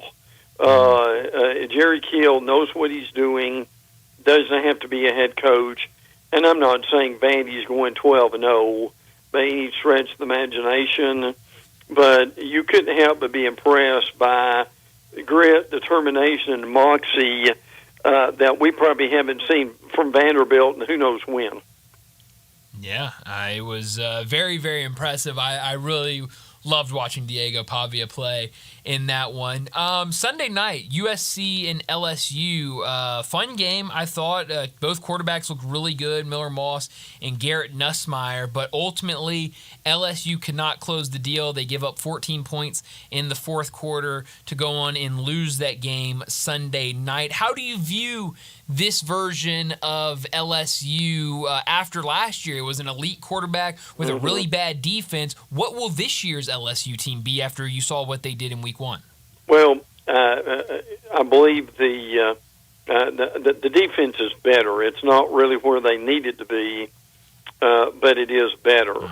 Now, they were, and the disappointing thing here, now they had personal fouls too. They said they had to hit late like everybody else. And I mean, Nussmeier did fine. And mouth and talk. Oh yes.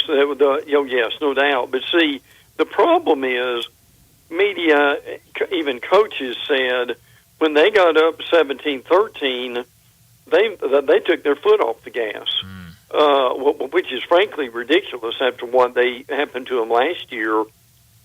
I think they will be. I think they've still got enough weapons on offense, better on defense. Brian Kelly certainly wasn't happy afterwards. Again, he's the head guy, and that falls on him. But I will give USC some credit too. That they probably haven't got enough of it at this point. But Miller Moss was really good at quarterback. Really good. Toward the end. And Woody Marks at running back. Yeah. He was. Woody Marks coming from Mississippi State. But boy, oh boy, 5th straight loss in a season opener. That is a streak. That guess where they open next year? Anybody got any guesses? Oh, I know. I remember looking at the Battle of Death Valley. They go to Clemson. Oh man! Yeah, wow. How about that? Yeah, that's interesting. That could be for Dabo and Brian Kelly. Very critical opener in 2025. But before we get that far, I want to compare those two places. Dabo is constantly being thoroughly examined about his program and the direction it's going in. Clemson won the national championship in 2018. LSU won it the next year in 2019 with that great team. They beat Clemson in that national championship game. So starting with the 2020 season, Clemson's got 40 wins over the 2020 season through the end of last year, the 2023 season. In that same time, LSU has 31 wins. How come LSU doesn't get the thorough examination that Clemson seems to get? Well, I think what this is and the media gets stuck on things like that. The media have in their mind that everybody needs to have a certain amount of transfers in order to fill the football team. Well, Dabo disagrees with that, and so they're poking at him. Look, you cannot measure a program and criticize a program severely after losing to Georgia. You just can't do it. They're that much better than everybody, aren't they? They are. They really are. And that is not fair to him. I think what some of this is, too, is I think they personalize some of this stuff with Dabo. Look, I know Dabo, so. He's not their kind of guy. And that's the problem. Dabo believes in his faith. Dabo believes in running that program the way he wants to run that program. And as Brent said, look, if we all write this down on paper, the media needs to look at that because Dabo is one of the most successful coaches in the nation since he has been there. But that I fully believe that's the mantra. He does not do things the way that some of these other coaches do it, like the media prizes, and because of that, Dabo continually is under the microscope with this. So. Two-time national champion. Is Dabo Swinney an elite coach, Brent? I'm going to answer that like this. I think during the time he was winning national championships, yes. I think some of the shine has come off of that star. I'm not saying he's just an average coach anymore. I really don't. But if you ask me, is he in the top 3? Is he in the top 5? Maybe not, but I think he's close to it. But is he?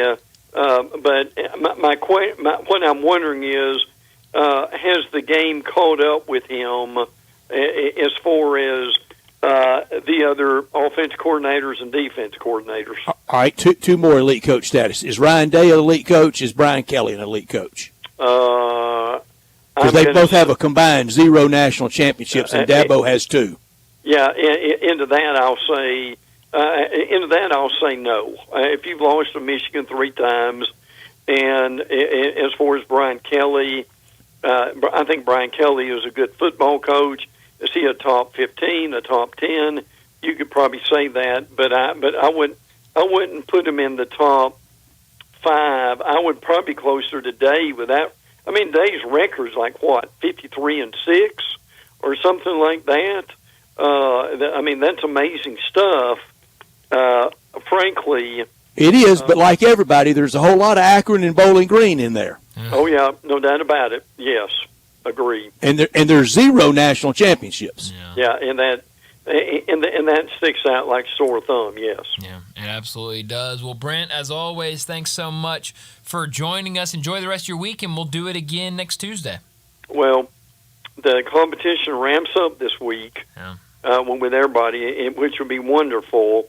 And we could have gone another hour today without even trying. Oh, yeah, we sure could have, Brent. It was fun. We'll do it again next week, and we'll go as long as we can. That's right. Yeah, always enjoy it, guys. Take care. Thank you, Brent. Thanks, Brent Beard with us talking college football. And this weekend, some real group of 5 games to keep an eye on if you're Tiger fans. Texas San Antonio at Texas State. And, yes, Texas State, first of all, you want Texas San Antonio to win because that's in your conference. Sure. That props up your conference. But Texas State with that Sun Belt, they could be there at the end, maybe sorting things out with App State and that. Marshall at Virginia Tech, San Jose State at Air Force, App State at Clemson, Boise State at Oregon.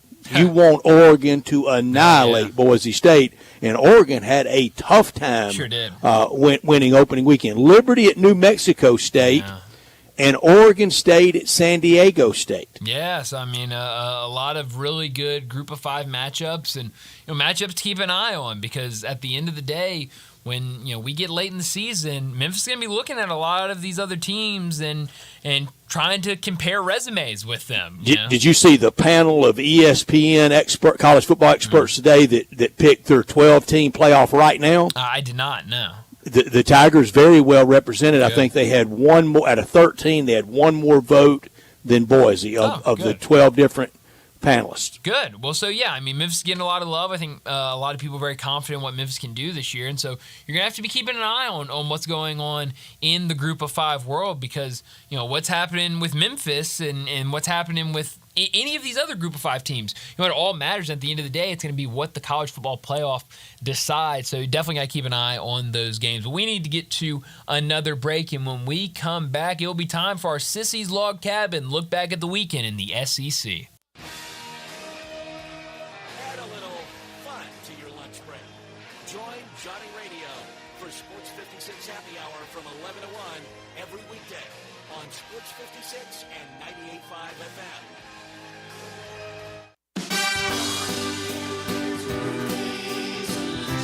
Chris Price here for Brian Elder Roofing. For nearly 2 decades, we've installed some of the best roof systems across the Mid-South. To the tens of thousands of clients we've served, we are honored. So many of you call our team at Brian Elder Roofing your roofers. Our team is dedicated to serving you and keeping your family safe, dry, and mold-free. The recent hailstorms have caused massive damage, and many of these will go unnoticed for years, even though the golf ball-sized hail we just experienced in the Mid-South compromises even the best-built roof system. Whether we find damage or not, your photos are securely stored for future reference. Call Brian Elder Roofing today for a total evaluation of your entire roof system free. We will not try to sell you a roof if all you need is a repair. Call me at 901-867-0303. That's 901-867-0303. Or visit us online at brianelderroofing.com. Wake up. Breakfast. And Nature Made vitamins. Whatever your morning sounds like, Nature Made fits right in. Whether you're looking for vitamin C or a multivitamin to get key nutrients, we've got you covered. Now that's a good morning. We take care of you so you can take on your day.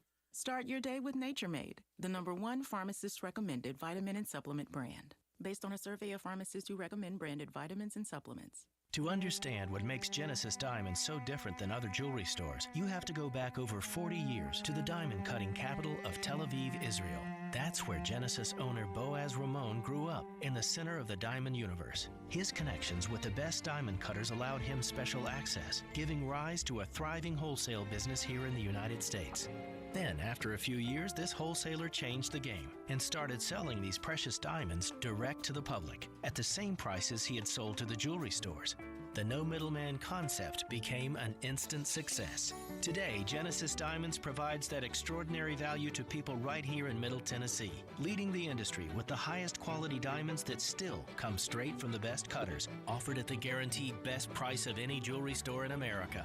Genesis Diamonds, a truly revolutionary concept with a unique history rooted in quality, committed to excellence, and always focused on value. Genesis Diamonds, luxury green Rolexes, and popular importance extended.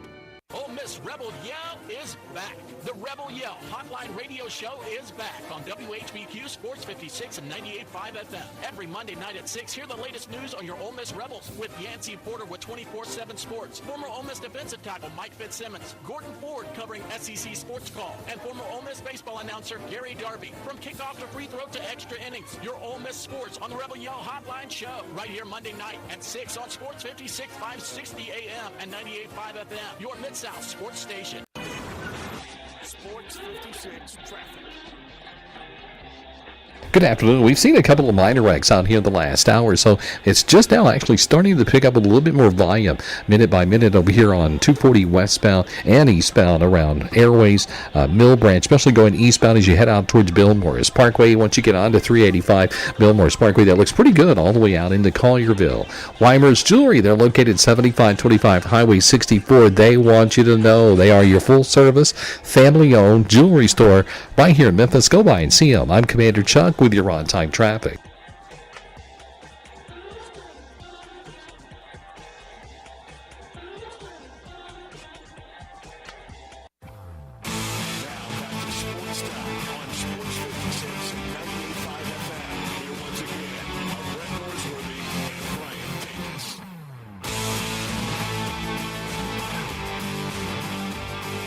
Time for our Sissy's Log Cabin look back at the long weekend in the SEC. Sissy's Log Cabin, the official jeweler of the hometown teams like the Tigers and the Grizzlies, and supporter of all things around town like Tigers Athletics, and sponsor of our look back every week at the weekend in the SEC. We'll normally do this on Mondays at 4:30, but because of yesterday, we're doing it today. 9,000 square foot store in Laurelwood with expanded lines for Rolex, Cartier, diamonds, and more since 1970, with all the great locations across the Mid-South.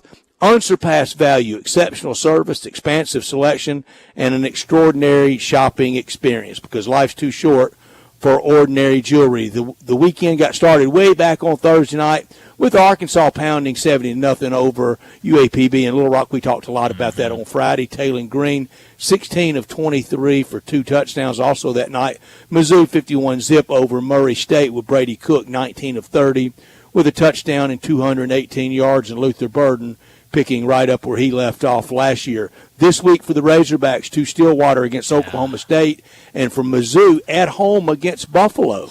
Yeah, I mean, I think you had to be happy with how both those games went for both those teams, and with the offense, I think excitement, especially for Arkansas. You bring Bobby Petrino back, and that was a big story in the offseason. Can they get something going offensively? You got to remember who they're playing. I think 2 very inferior opponents, and so I don't think this is going to be a game changer for Arkansas after that game. But I think it definitely gives some people a little bit of excitement of what this offense could maybe do to a lesser degree against once they start playing this tougher competition. Mizzou with Nate Noel at running back, 11 carries, 48 yards, and a touchdown. They're looking for someone to replace Cody Schrader. Friday night, Oklahoma made their SEC debut by winning 51-3 over Temple. First win for them as a member of the SEC. 4 touchdowns from Jackson Arnold, 3 to Deion Brooks, 141 yards passing for Arnold in the first half. This week, OU at home against Houston. Yeah, I thought Jackson Arnold was awesome in that game. You mentioned 141 yards, 4 touchdowns, but I think the biggest story here was how bad Temple looked. And maybe it was, however you want to take it, how good Oklahoma looked. I had them 0-12. I did too. And just to see them go out and really for Oklahoma's defense to do what they were doing, it was a long time before Temple got good field position. They were backed up all night long. They were going backwards. Exactly. They couldn't get anything going. So I thought a really, really impressive game for Oklahoma to start the season, and that fan base was feeling it Friday night. They were in high spirits and a good crowd for them. Saturday early at the Mercedes-Benz Stadium in downtown Atlanta, it was Georgia 34-3 over Clemson. It was close at halftime, but it was all dogs in the second half. 278 for Carson Beck. 28-3 in the second half, total domination. Humbling day for Dabo's Tigers. Yeah. Only 47 yards rushing for Clemson. This week, Georgia at home against Tennessee Tech. Good luck, Tech. Yeah, no, definitely good luck, Tech. Georgia, you mentioned it first half. It was a close game, a lot of punting for both sides. And then second half, Georgia comes out and looks like a completely different team out there. And I think the team that a lot of people expected to see, Carson Beck, was great, like you mentioned. And that defense, to be able to hold Clemson to only 47 yards rushing, I thought was really, really impressive. So definitely a good start for the Bulldogs. Upset of the year so far. Man. Vandy in overtime over the Hokies, 34-27. Had a game-winning field goal as time ran out in regulation. They missed that. I thought, oh, no, that was their shot. Yep. But they stood up in the overtime period. Diego Pavia, 104 yards rushing, 190 passing, and in total control. Virginia Tech outrushed, outpassed Vandy, but Vandy controlled the clock. Yep. They had a game plan to let every play clock roll down to single digits. Vandy gets the win, 1-0. Season win total 2.5.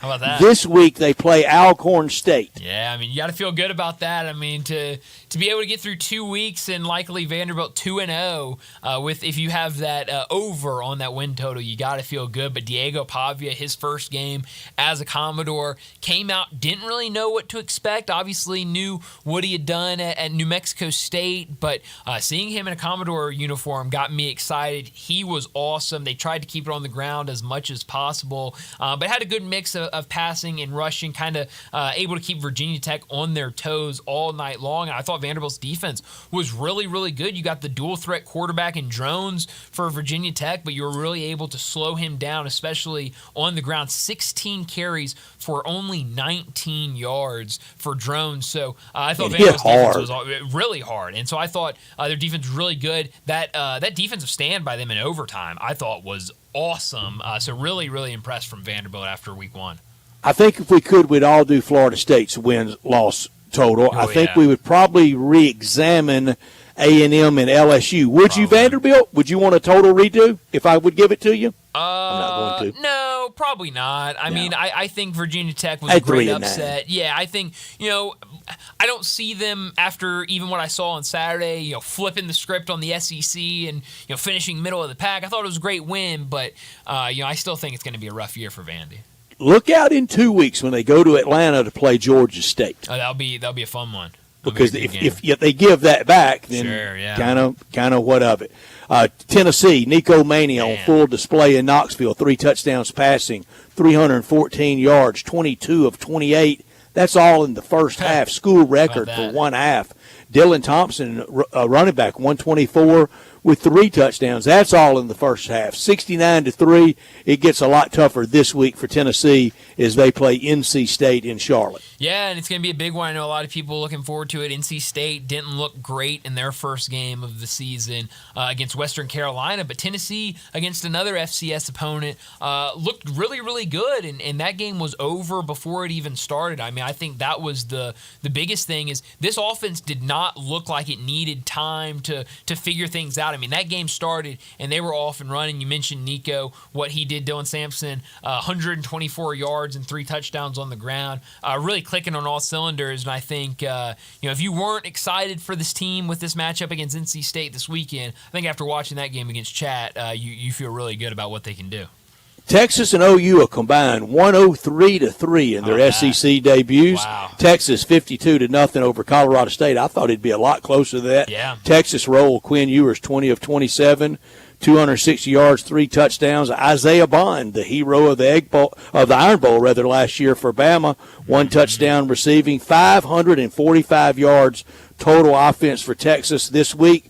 Texas at Michigan for their second meeting ever. The other one was a classic Rose Bowl. Well, it's going to be a great one. And, what we saw was, I think, what you wanted to see from this Texas team. You mentioned it, 545 yards of total offense is what you wanted to see from this group. Quinn Ewers looked really good. He's 20 for 27 through the air. We also got to see Arch Manning, who looked good as well. He threw for a touchdown, so I thought a nice afternoon for him. But you're right. I mean, this Colorado State team, I thought would put up a better fight, and for them to only have 192 yards of total offense in this one, absolute domination from Texas, and it's going to be a big matchup for them against Michigan.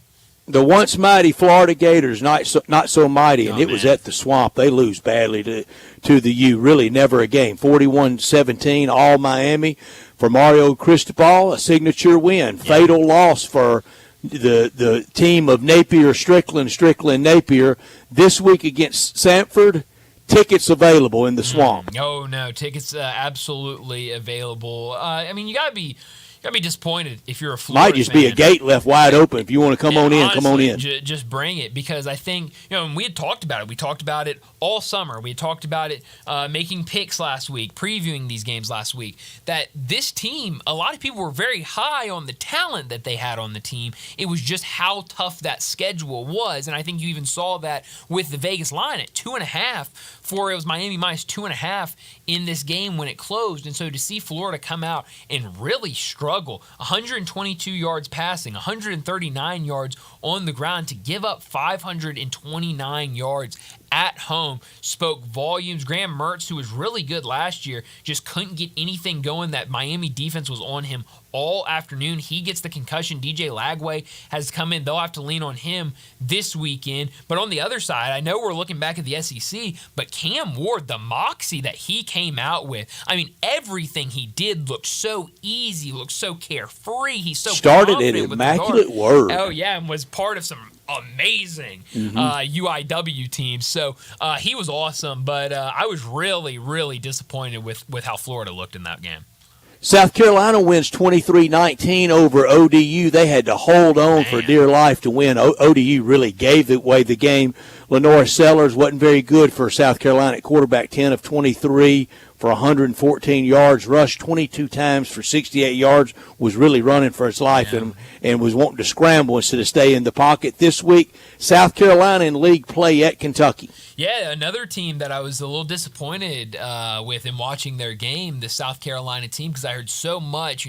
Lenora Sellers, a young guy, but dual threat ability. He's going to really come on the scene strong, and just didn't look good. I thought this defense was getting turnovers. I mean, had one early that set up South Carolina right on the goal line. And so I thought, okay, this defense is going to really step up. The offense is going to look really good. You had Rocket Sanders making his first start as a South Carolina Gamecock, and just really not a crisp game from South Carolina. Only 288 yards of offense. They get outgained by Old Dominion. Able to win the game, but, I didn't come away from that game very impressed.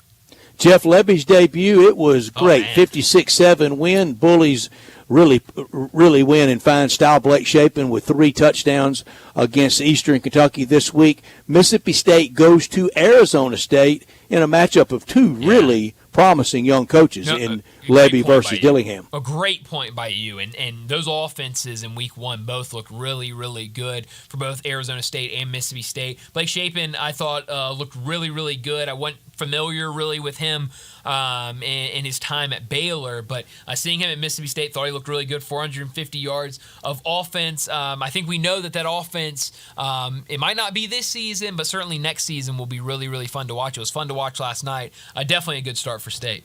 Bama 63-0 in Kalen DeBoer's opener at Tuscaloosa. We know whose shoes he's having to fill.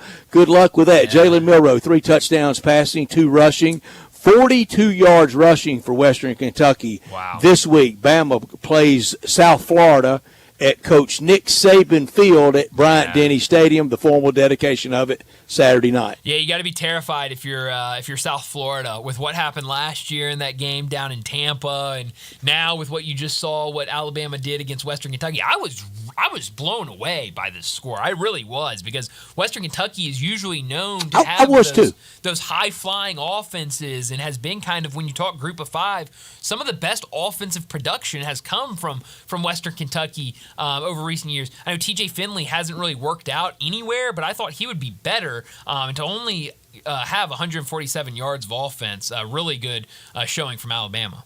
Ole Miss 76-0. Jackson Dart 5 touchdowns passing, 1 rushing, all in the first half. Ole Miss, the only SEC team in SEC history to go over 70 points in back-to-back opening games to start a year. This week, Ole Miss plays Middle Tennessee at home. 772 yards of total offense. That's all I think needs to be said about this game. Yeah, and Furman this weekend, the FCS rankings, they dropped 7 spots to 16. Wow.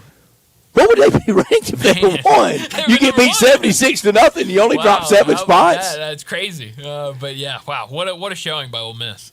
Texas A&M, they lose 23-13 in Mike Elko's opening. They get whipped on both lines of scrimmage pretty decisively. Connor Wegman, he was bad, almost 200 yards rushing for Notre Dame. They made A&M like it. This week, A&M against McNeese. Yeah, I mean, I thought you mentioned it. The lines of scrimmage was the big one in this one. Connor Wegman did not look good. He was never comfortable in that game, and Notre Dame gets a big win, and Texas A&M starts 0-1, not the way you want to start if you're Mike Elko.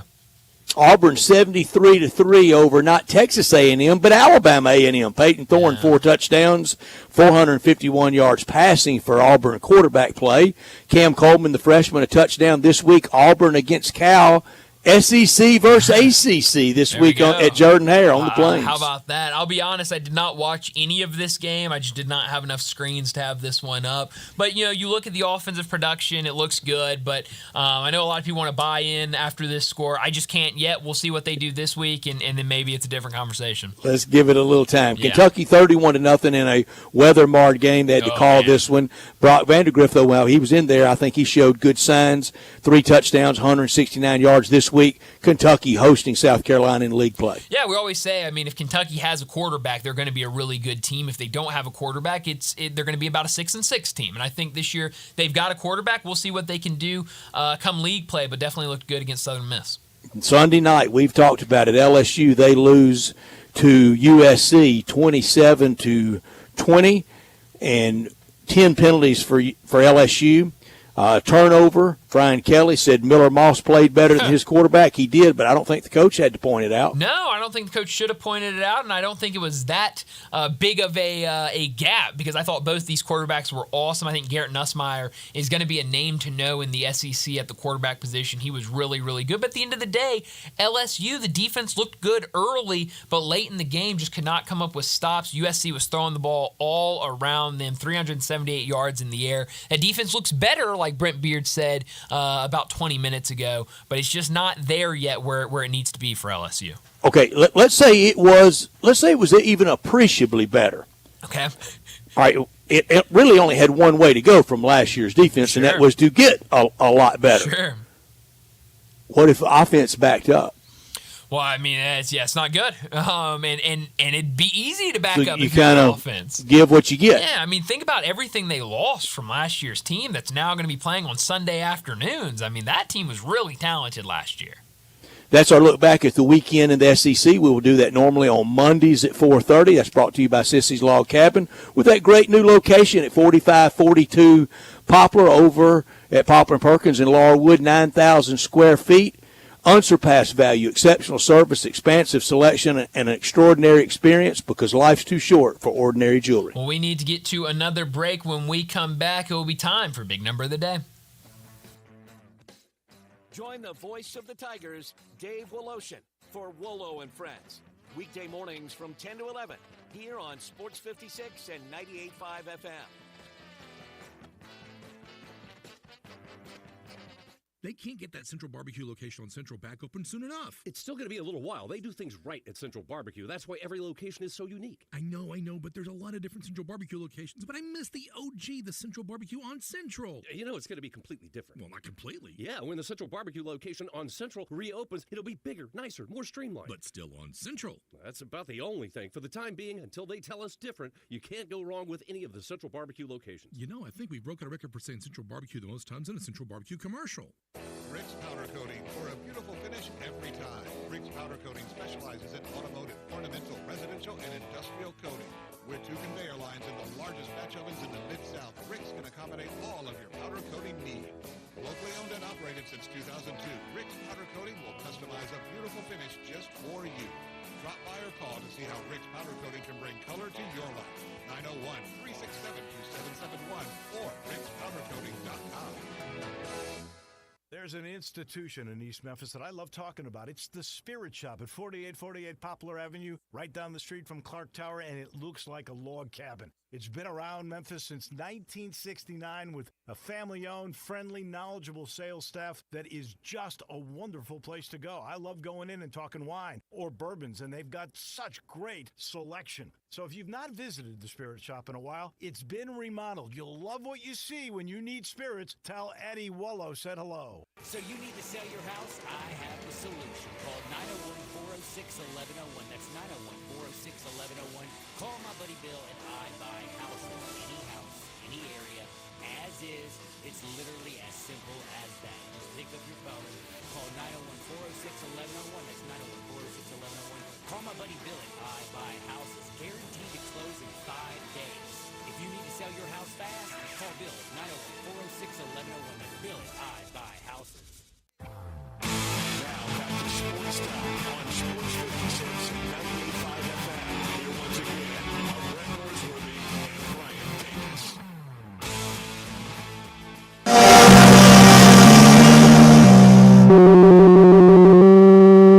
Big Daddy. Hello, Big Brown. It's a guy, he wants to be big, then he gets big, he doesn't want to be big anymore, then he gets small, but the suit's too big. Big Daddy. The big boy. You're a big guy. I think she's trying to pull a fast one on Big Daddy. The big number of the day. Well, my big number could come from several different places, but I think I'll throw two big numbers out there. Why not? My first big number is 214. Clemson. Ooh, really close to mine. Oh, I love that. This one is a Clemson big number. Clemson failed to score a touchdown for only the fourth time in Dabo Swinney's career. Out of 214 games, Saturday was only the fourth time they failed to score a touchdown. 2 of those 4 games, so 50% of those games, have come against the Georgia Bulldogs. It's tough sledding out there against UGA. I mean, they're just bigger, faster, and stronger. And then I got to throw this out there. Another number is the number 59. With Arizona and Washington won, this was tweeted out before, there were 59 games today with FBS versus FBS games. 59 games. The favorite was 58-1 straight up in those games. The only loss was Vanderbilt, who was a 14.5-point underdog against Virginia Tech. They were the only underdog in an FBS versus FBS game to beat their opponent. How about that? Vandy was in control all day. Oh, it absolutely was. 100%. It would have been heartbreaking when they missed the field goal at the end of regulation. I thought, don't go being Vandy. Oh, yeah. And then they didn't. They weren't. I thought they Congratulations. were going to lose it. I was wrong. 100% thought they were going to lose that game, but they weren't able. They were able to hold on and win it, and a really, really good win for them. My big number is 202. No, that is the area code for Washington, D.C., but it's not the swamp area code. My 202 is the long-awaited first college touchdown pass for Arch Manning. So that now gives the fabled Manning quarterbacking family 202 college touchdown passes. 31 from Archie, 89 from Peyton, 81 from Eli, and now one. You got to start somewhere. One for old number 16 for the Texas Longhorns. That is crazy. Brett, can I throw you one as well? Don't forget the whopping 3 yards with the 1 touchdown rushing as well. How about That's that? correct. Yeah, that's true. But very similar to his granddad with the rushing touchdowns. We're going to get a lot out of Peyton and Eli. You know, Peyton every now and then on goal line situation was really good with a naked bootleg. He was. Big body. I mean, get out there and just try to get yourself in there. Why not? But you weren't going to call many quarterback draws with him. No designed runs for many of the Mannings. That's Isn't that something? One family with 202 college touchdown passes. I mean, for any other family, if you ever got one. Oh yeah, it's beautiful. But you crossed 200 as one family from 1968 to 2024, throwing touchdown passes, and all of them as guys playing in the SEC. How about that? Well, and the bigger thing, another thing, it's not like it's not like we're going back to 1920s and 1910s and this long lineage. It's, 68. No, but I mean, it's some of the stats I bring up with Major League Baseball in their modern era, and it's 1916, and you're going, okay, that's not. Boy, Connor's White Sox are rewriting it, aren't they? Well, yes, they definitely are. They're not a good team, and they keep showing it. There's not going to be a late season surge from them. One of the great places, when we get to the Beaming Machine later, this would be a good week to just get to Kansas City and settle in. Oh, man. You're absolutely right about that. Royals in Cleveland on the same parking lot good. Thursday night. Yeah. Ravens and Chiefs. That'll be a lot of fun. Yeah, just go out there and enjoy. And that Thursday night game is going to be a lot of fun. Just to have football back. And the fact that it's going to go Thursday night football, Friday night NFL football, Saturday college football, and then Sunday week 1, and then Monday you'll have Monday night football. Monday night football. I mean, we already had a great weekend with college in week 1. This weekend is going to be incredible. Brett, do you have Peacock? That's where the Friday football game is going to be. I don't. Let's I'm with do it you. On this station. How about that? Sports 56.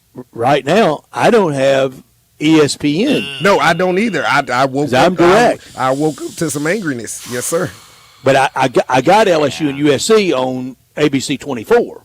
That's true. Yeah. Oh no, the DirecTV and ESPN situation. It'll get settled. Do you know when it gets settled? Good.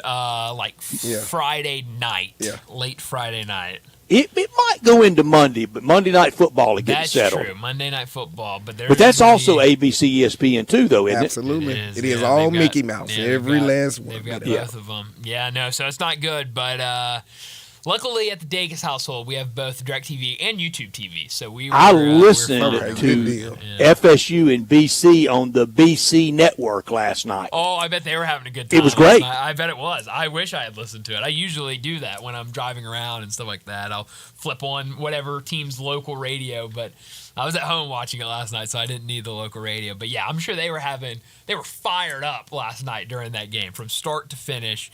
What a showing from BC. But, and I guess y'all didn't watch it, or I guess, yeah. Nope, I couldn't watch it. I couldn't watch it. The game clock didn't work for the entire first quarter. Oh. So you're just watching it, and you're like, I don't know. I don't think they ever referenced. I listened to it. I don't know if they probably didn't know. I mean, I don't know if it was in the stadium it wasn't working, or if it was just on ESPN it wasn't working. Come on, FSU, but get your clock fixed. Exactly. You had no idea, and I think I couldn't hear because there were people talking around me. But I'm pretty sure at the end of the first quarter they go, well, we think that's going to be the final play of the first quarter, but it might not be. There could be 2 minutes left in the first quarter. We have no idea. So real quick, the AP poll came out today. Ole Miss 6, Tennessee 14, LSU drops to 18, and Memphis, if you counted it all the way down, they would be 30th. Yeah, they would be 30th. Yeah. Yeah, so and we're all assuming Florida State dropped completely out. Yeah, they completely out. FSU and A&M completely out. Memphis tied with Nebraska at 27, 5 votes behind Iowa State. Well, that's 20 behind Boise. Need Oregon to wax Boise. Yeah, you would definitely like to see that. And Vanderbilt I love receiving that. votes as well. So anchor down. Vandy sure did get votes. Sure did. I'm just now seeing that. Yeah, that was fun to see. So the guy that voted for Vandy could have been a female. I don't know. The person that voted for Vandy at SEC Media Days, they're just sitting back laughing, watching the wall burn, aren't they? How about this? Told you. Yeah, some call us smart. How about that? It was not me. I promise you, I didn't vote Vandy. I know it was not you. But no, good times for Vanderbilt. But we need to go ahead and wrap up this hour and get to another break. When we come back, we're switching gears. It's week 1 in the NFL. Games on Thursday, Friday, Sunday, Monday. A little bit of everything. No better person to talk the NFL with than Bo Marchant. He joins us next on Sports Time.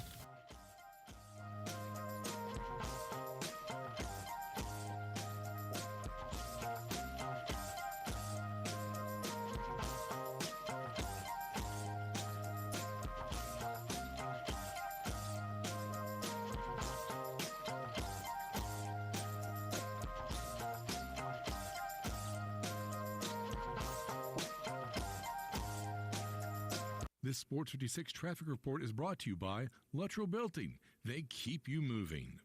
There is no reason to suffer the Memphis summer heat when you could just haul yourself downtown to Bell Tavern, Memphis's perfect neighborhood bar. There's nothing like the cool, comfortable atmosphere at Bell Tavern. Just grab a table or a stool at the bar and watch the poor suckers that don't know any better walk by in the withering heat in Barbaro Alley when they could be like you, inside Bell Tavern, laughing at other people. I know, it's not nice to laugh at other people, but when they're walking right past Bell Tavern, well, honestly, they kind of have it coming. When you think about insurance and you want great value without sacrificing great service, I want you to think one place: the Eflin Insurance and the entire Eflin Insurance team. Matt and his group of professionals will access 10 leading companies to find the right home and auto program that fits your budget and your absolute needs. The Eflin Insurance team, the number 386-GER, 386-4777. Family Leisure is having the world's biggest spa setting. It's happening right now. You can save thousands on in-stock hot tubs that are ready to be delivered. Family Leisure has spas that start at just $28.99. You know those cold plunges? You can get one for yourself starting at $39.99. Or how about swim spas? They start at $17,499. Plus, Family Leisure has set up special financing just for this event. Have you been sitting on the fence about an above-ground pool? Get off that fence and get to Family Leisure to take advantage of huge discounts on all their in-stock above-ground pools. And if you need some patio furniture, it's all priced to move out now. It's not too late to have some summer fun, courtesy of Family Leisure. But you better hurry up. The world's biggest spa sale might go on forever. Family Leisure. Wit and Run at I-40. Family and fun come together.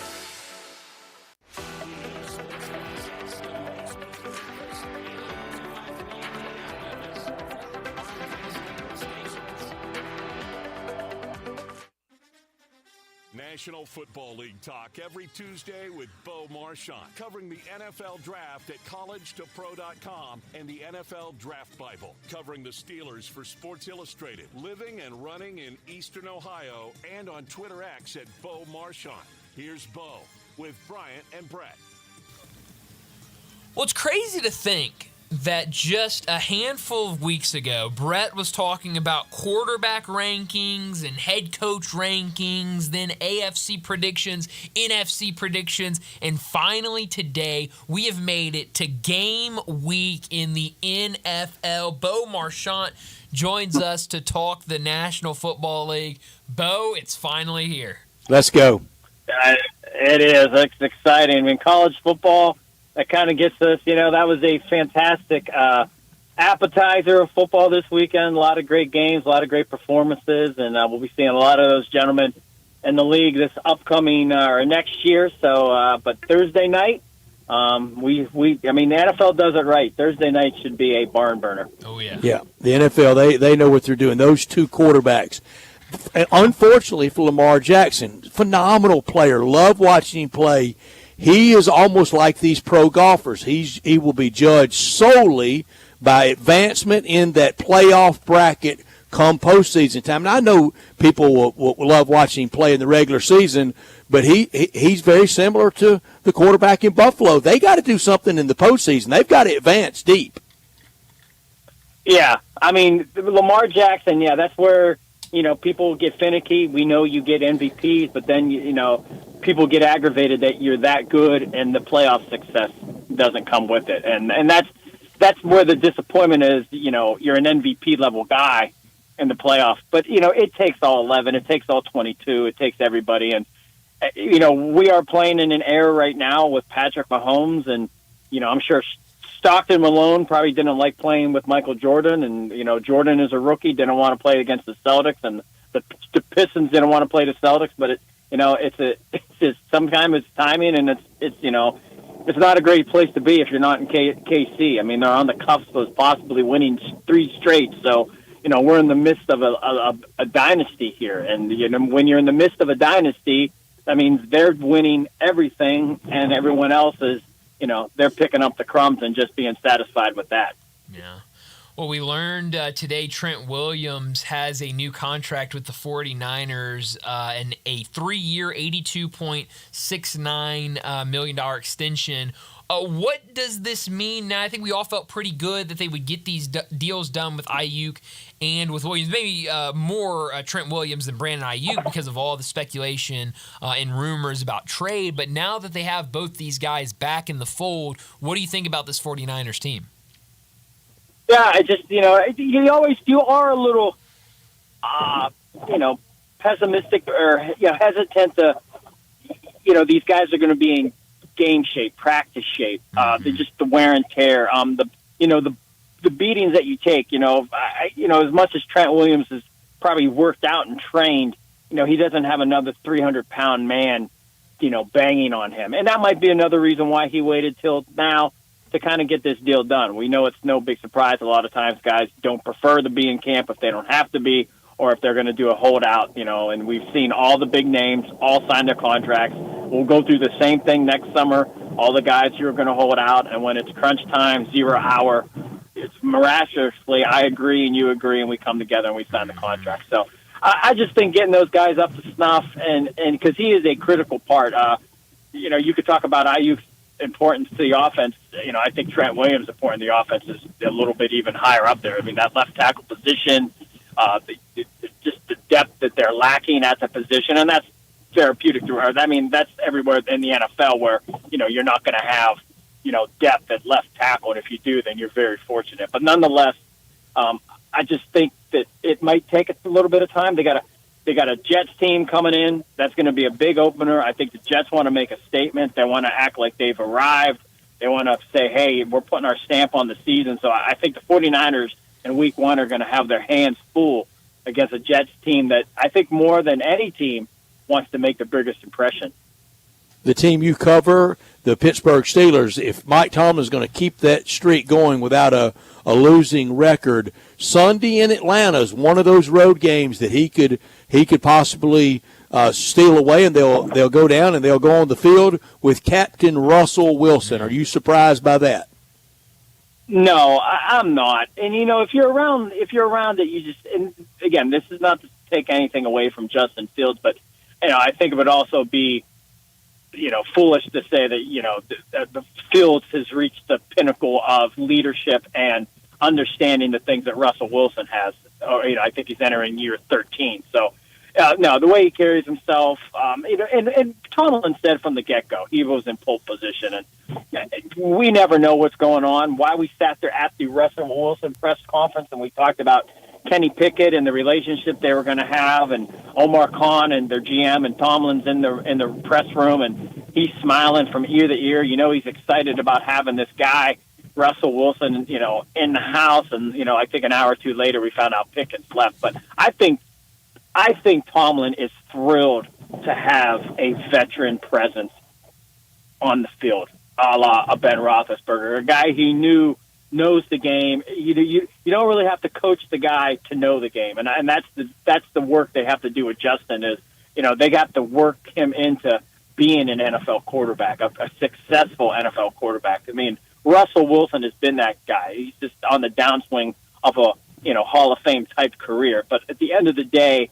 they know that him playing at a high level, or at least understanding what's going on and getting the ball to where it needs to go, that's not going to be a problem. But I think Tomlin's thrilled, and I was not surprised. I mean, you got to write stories, you got to have clicks, you got to make money. But at the end of the day, I mean, there was no way Justin Fields was going to walk out of this training camp or anything unless there was a horrific injury to Russell Wilson where Russell wasn't going to be the one. Doesn't mean it doesn't change if they struggle, but at least at this point going in. Yeah.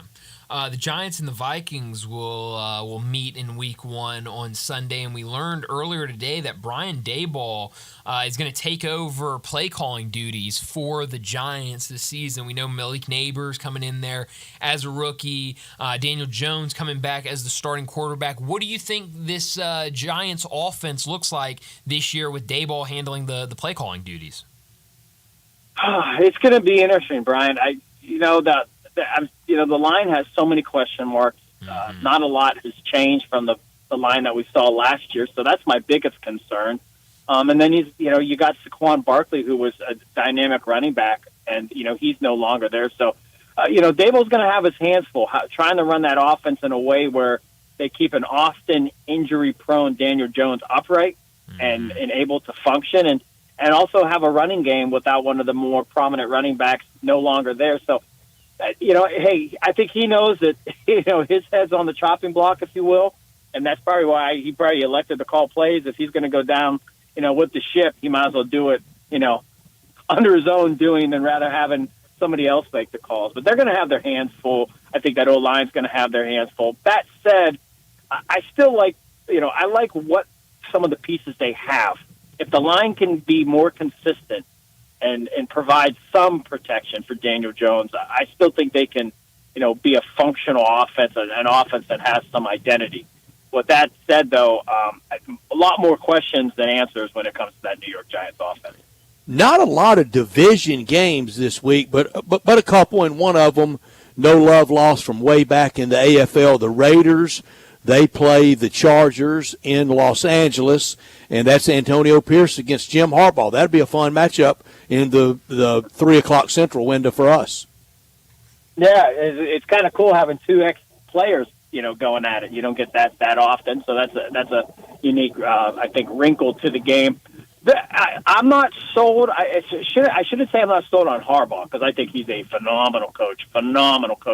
I'm just not convinced that maybe he's going to have the Chargers completely in a turnaround where they're, peak performance, the team that we kind of thought they would be the last couple of years. So, and it just seems like the Raiders really believe in Antonio Pierce. So I think this is going to be a good game. I still think Austin Eckler, he's now with the Washington Commanders. I thought no other player fit a system more perfectly in terms of skill guys than Eckler and what he meant to that offense and the importance that he was in terms of the development and the checkoff and the dump-off passes and, to Justin Herbert. And just to kind of extend that, Eckler's ability with the ball after the catch is special. So and this is where I get concerned, is, he was so important. He caught so many passes where, just say you dump off the pass to somebody else now, you might not be getting that, 7.3 yards a catch. You might be getting 4 yards a catch, and now you got to punt. And those are the little things. I think Eckler will be extremely missed, but we'll wait and see. If the Chargers come out this Sunday and wallop the Raiders 35-0 next Tuesday when we can talk, I can tell you I was completely wrong. Eckler's missing meant nothing to him. I'm really excited for Friday night's game, Packers and Eagles, a rare Friday night game that we'll get. When you look at this game, I think right now the Eagles are a 3-point favorite. We know what they have, what they've had, but we saw last year at the end of the season, this team was not clicking and firing like we usually see them. And, Sirianni comes in this year maybe on the hot seat in Philadelphia going up against a Packers team where, Jordan Love really took over last year as their starting quarterback. What do you expect to see in this game Friday night? I'm glad you brought that up because, I was thinking about the Broncos because I'm high on the Broncos this year, and they really had a turnaround season last year. Midway point, they really played great football, opposite of what the Eagles did. The Eagles, midway point, they just completely fell apart. Yeah. They go to Tampa, lose in the wild card spot. But yet, when I'm doing my rankings, I still gave credence to give love to the Broncos, but yet I'm still thinking that the, 11-2 or, 10-2 Eagles were the team that we saw last year. So there is a little bit of question now that, I've had time to think about it and what we might see in Brazil. I think 3 points, and it's the NFL. It usually always comes down to a field goal, but yet NFL coaches elect to go for it, even though they're going to need those 3 points at the end of the game. But Brian, I think this is going to be a good game, and I would love to say that I think the Eagles kind of come out and take care of business, but I do think you have to see if there's any of that hangover last year, and the only way to prove that the hangover doesn't exist is for them to come out win and win early and win a lot. Not 3-3. If you're an Eagles fan, you're the Eagles. You're expecting to be 5-1, 6-0.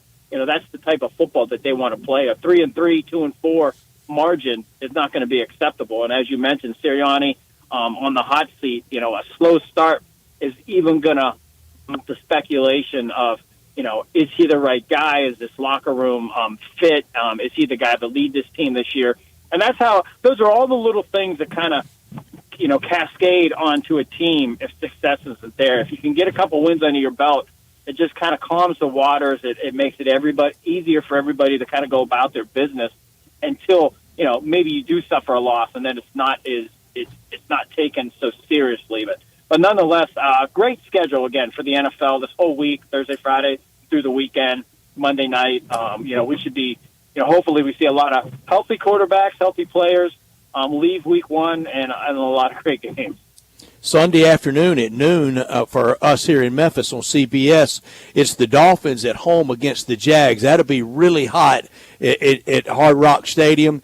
For those two quarterbacks, Trevor Lawrence for Jacksonville and for Tua for the Dolphins, I picked Tua to be my MVP. I picked the Dolphins to be my AFC representative and lose in the Super Bowl to the 49ers. Who's got the biggest stakes on the line Sunday, Lawrence or Tua? I'd say Tua. It just seems like there's some guys just have a stigma or just a harassing label around them, and I think that falls on Tua. I mean, even the Brian Flores stuff that we spoke about. I'm sure. Maybe, but I don't know how many other quarterbacks might have had to go through what he went through with Flores. It just seems just such like an odd situation and just so over the top. So my money would be on Tua, even with the big contract that I think he deserves and the points that they do. I just still think there's something about him that people like to criticize and harp on. And I guess you put it this way, he's like the Dak Prescott of the AFC in my mind. It's just one of those things where, unless you win the Super Bowl, you're just going to be chastised and criticized, and, it's never going to be good enough. Talking about Marchant, he joins us every Tuesday to talk the NFL. Sunday afternoon, Tom Brady will make his NFL broadcasting debut for the Cowboys and Browns game on Fox. We learned last week about the rules set in place if he becomes a minority owner of the Las Vegas Raiders. But for this Sunday, his first time in the booth for an NFL game, what do you expect to see from Tom Brady, and what do you want to see from Tom Brady in Game 1? Well, I always want to be taught. When I think the great ones, at least in my mind, I like to be taught something or told something I don't see, and I think he'll bring that to us. And I hope he's not too juvie in terms of, if a guy makes a catch, that it's not the greatest catch, and if a guy makes the catch, he's not on his way to Canton. So be anti-Romo. Anti-Romo, or maybe a Chris Collinsworth. That's why I've fallen in love with Troy Aikman. I mean, he's my numero uno. He's just calm and collective. He doesn't get too high or too low. He explains the game, and he's going to say, hey, you know what, this was a great game, or that overzealous excitement, and I sometimes I just mute it. My wife. Usually I just fast forward. I don't even watch it. I just watch the plays. That way I can get through the games in 40 minutes. But I am excited to hear Brady, and like anything, it'll be his rookie go at it. I'm sure there'll be some things he'll learn, and things he'll want back as he kind of builds his career through this, and it'll be exciting. It will be must see TV though. I think any fan, you're going to be more interested in watching that slate of games, even if you're not a fan of the Cowboys or the Browns. You're gonna want to listen into see what Brady has to say. Bo, I am so with you. I want to learn something. I want to be taught. I'm not that concerned about the entertainment quotient, because for me, just simply for me, selfishly, as a consumer, the very sport, the plays, the entertainment quotient for me. I know many want and need that, and there are plenty of people out there that have made a lot of money off of doing it. Tony Romo doing his best Batman impersonation of boom, pow, wow, ooh, and every grunt and every gyration, and then there's Pat McAfee on College Game Day, and I know they're wildly wealthy having that way, but for me, I want to learn more than I want to be entertained. I don't need somebody up there juggling. Yeah, that's what it is. I mean, even going back to Madden, the things that these guys they would tell you things, and I think making it easy for us to understand. Saying something that they see, but in a way where we're going to understand it. After they're done saying it, I think that goes a long way to at least and for me, in my viewing experience, and Brett, you're right. You know, we're on the other side of 50, and you know, the other side of 50 and younger. You know, we grew up in a different way the game was played, and we're just probably used to the way that the game was brought to us. You know, back in the day with Len Dawson and Nick Bonacani and you know, those guys doing their NFL show on HBO. I mean, all it was a 3-5 minute breakdown of each weekend's game. You had just the facts, Jack. Yeah, just the facts. It wasn't, well, who's in a great suit today or who, you know, it was just the facts of the game. And that's what I miss, you know, and that's what I want. But again, I know what I'm that old guy, get off my lawn when stuff like that. And I have to adjust, you know, people want to make money. These people know how to make money. They're making the game broader and wider for everybody to enjoy. And I think it's all those aspects that bring it to life. And they know what they're doing because they're not losing money. They're making money hand over fist. But for me, I guess a purist or an old school, whatever you want to call me, I do just like, you know, watching the game, not too much. You know, sometimes ESPN has I think they can only be told this. I don't think these guys could do it, but you know, just like the night Manziel was in the draft, you know, I think they said Johnny Manziel's name 10,000 times. It was just an overabundance of too much. You know, the guy's going to get picked. We're going to celebrate his moment with him, but let it happen. You know, there's other guys in the draft, and you know, I sometimes I think the games get caught up in that too, where they got a focal point. They want to know what their story's going to be when, you know, they go to Scott Van Pelt or, you know, late at night and do their thing. So, but that's part of it, and we're not going to get away from that. And it's not just the analysts. I like just the facts, Jack, play-by-play guy, because as you said, we came through when there would be times that Pat Summerall would let it breathe and would go minutes without saying a word.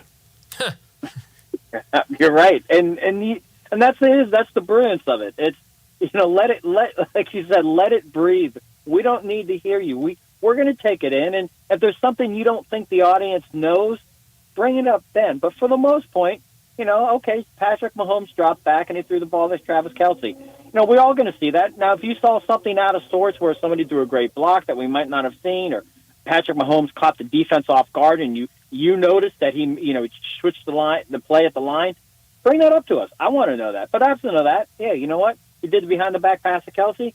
Great play. I don't need to be told that. Yeah. Last thing for you, Bo, before we let you go, what game do you have circled for Week 1 that you have to watch, you're excited for? What's that game this weekend? For me, it's Jets and Niners. As I told you earlier, I think, you know, the Jets have to come out. I don't think there's any team with more pressure on them. I mean, this is the Jets with an Aaron Rodgers. This is what they wanted last year, and we know how it collapsed on Monday night. So I think they get an encore performance. They're playing against the NFC champions, a team that's favored to win the Super Bowl, and the San Francisco 49ers. So, you know, and then you Robert Saleh, the ex-defensive coordinator. Aaron Rodgers is a Cal guy. You know, I think there's just a lot of interactive things that go on, you know, that you can say talking points. So, you know, I like that Saleh knows that defense. He kind of knows what's going on a little bit. I always kind of give credence to that, just kind of like Arthur Smith going back to Atlanta. As the OC of the Steelers. I like little things like that. I just think it's a good insight. You kind of really know what they can't do and what they can do. Even with different personnel, you still know limitations on people. So I'm sure Saleh's going to know a little bit more than what Kyle Shanahan knows about what they're doing in New York, at least offensively. Oh, yeah, absolutely. Well, Bo, as always, thanks so much for joining us. Enjoy the weekend and Week 1, and we'll do it again next Tuesday. Yep, safe travels and stay safe, gentlemen. Thanks, Bo. Thank you, Bo. And same to you. Bo Marchant with us talking the NFL every Tuesday afternoon. Had to remind me again that it's Tuesday. Also, I don't know if did we say Happy September to everybody? I don't think we did, but Happy September. How is it already September, Brett? We are into September, and I know a lot of people after the long holiday weekend, you're heading home now. You don't want to cook, stop by Jason's Deli, any of the great locations, and let them take care of it for you, whether you're dining in, you want to get it to go, or you get it delivered. It's wholesome food forever. It's a family thing at Jason's Deli with a location, I guarantee you, close to wherever you are in our area. Down out in Cordova, down in Olive Branch, over by MUS on Ridgeway Road, and by the University of Memphis at Poplar and Highland. It's healthy, first franchise in the nation to be trans fat free. And it's all about choice at every Jason's Deli location. And at every Jason's Deli location, even with summer still hanging on that complimentary free ice cream when you're in any of those locations. Also, something you can count on, that salad bar inside every Jason's Deli. Over 30 items to choose from for you to prepare it however you would like. And off the menu, it's all about choice, whether you're seeking a gluten-free menu, vegetarian sandwiches, healthy kids' meals, or if you'd like to invent your own, be able to build your own, you will be delighted at every Jason's Deli location. Over 200 Memphis area associates working so hard for you and for catering. Whether it's breakfast, lunch, or dinner, they've got you covered, $5,000 or $5,000 for every meal. Off the menu, if you don't want the salad bar, you want to order one of the healthy salads like the Mesa chicken salad, the nutty mixed up salad, my favorite, the taco salad, they have it. All the meats, all the breads, cheeses, the spreads, and the best sweet tea in town. And coming up really soon, getting close to chili season for me at Jason's Deli. Check them out online as well at jasonsdeli.com. Well, let's go ahead and get to a break, and when we come back, we got to talk about what's trending. Broadcasting from the Family Leisure Studio, we are Sports 56 and 98.5 FM. We're in the break room at a traditional jewelry store here.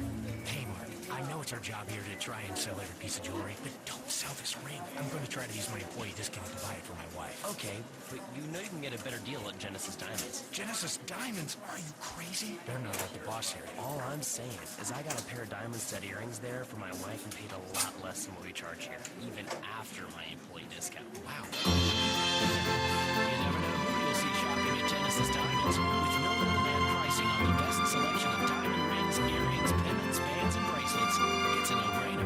I admire your dedication to our jewelry store and not going to Genesis. I know the boss really appreciates your loyalty. It's just the right thing to do, man. And it's nice your wife won't mind getting a smaller diamond. On second thought, can you cover me while I take a break? Genesis Diamonds, the smart alternative to old-fashioned jewelry shopping. With more selection, lower prices, higher quality, stronger warranties, and zero pressure. At Poplar and Perkins Extended. Visit Frontier Western Store today for new shirts and boots. Frontier is your top Carhartt store in the Mid-South. There's thousands of in-stock shirts and jeans. They have the classic K87 pocket tee in every color they make, including new ones just released. Available small to 4X. Want new jeans? Frontier has you covered with super tough work denim by Carhartt. And you've got to check out their selection of Ariat jeans for men, women, and children. You'll love how easy it is to find the size and style you need. Have you seen Frontier's remodeled world-famous boot showroom? It continues to expand. New styles by Ariat just arrived, plus plenty of in-stock proven classics too. Whether you need work or dress boots, trust that Frontier's the place to come. See thousands of pairs of Ariat boots and thousands more by Dan Post, Corral, Durango, Rocky, Twisted X, and others. And Frontier's pricing is lower than online and chain stores, so you know just the local shop to visit. Frontier Western Store, 5880 Goodman Road in Olive Branch, and on the web at frontierwesternstore.com. Locally owned and operated since 1967. Rick's Powder Coating for a beautiful finish every time. Rick's Powder Coating specializes in automotive, ornamental, residential, and industrial coating. With 2 conveyor lines and the largest batch ovens in the Mid-South, Rick's can accommodate all of your powder coating needs. Locally owned and operated since 2002, Rick's Powder Coating will customize a beautiful finish just for you. Drop by or call to see how Rick's Powder Coating can bring color to your life. 901-367-2771 or rickspowdercoating.com.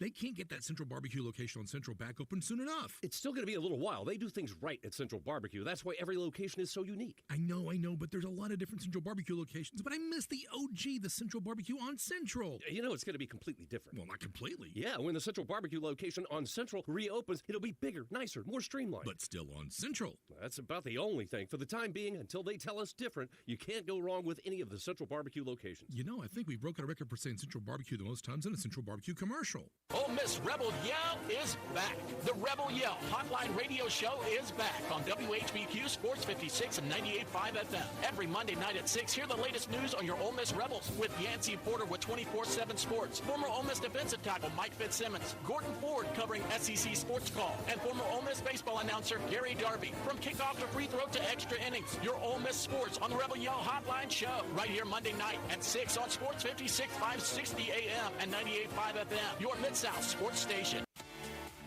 Jason's Deli.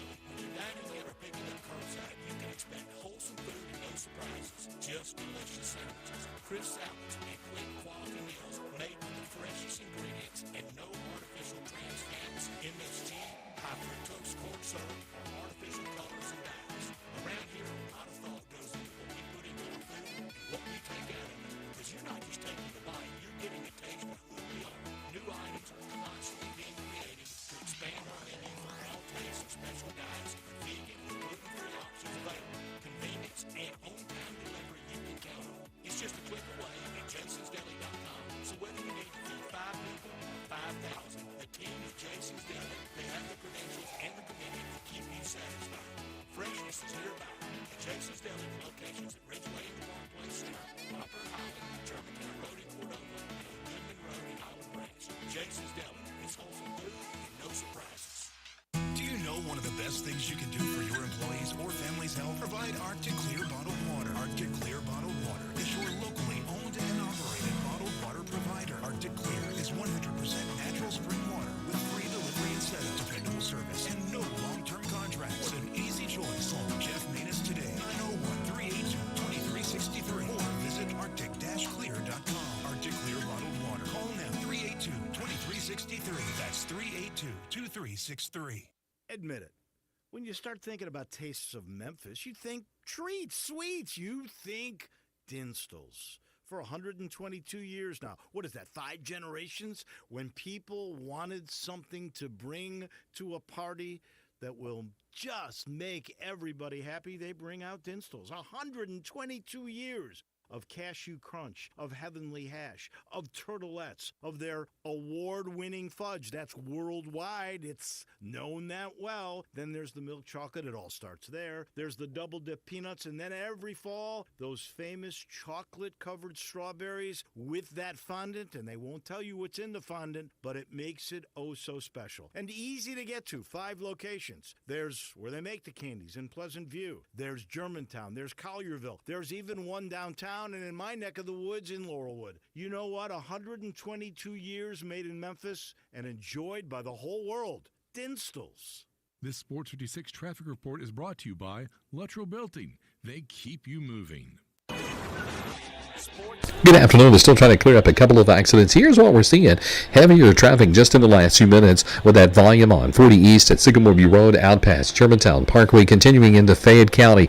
It's loading up at times with a little bit more volume, which has actually been kind of slow today on 240 as you get onto 385 Billmores Parkway. Still looks good as you head on out towards Collierville. Hey, Weimer's Jewelry, located 7525 Highway 64. They want you to know they are your full-service, family-owned jewelry store here in Memphis. I'm Commander Chuck with your on-time traffic.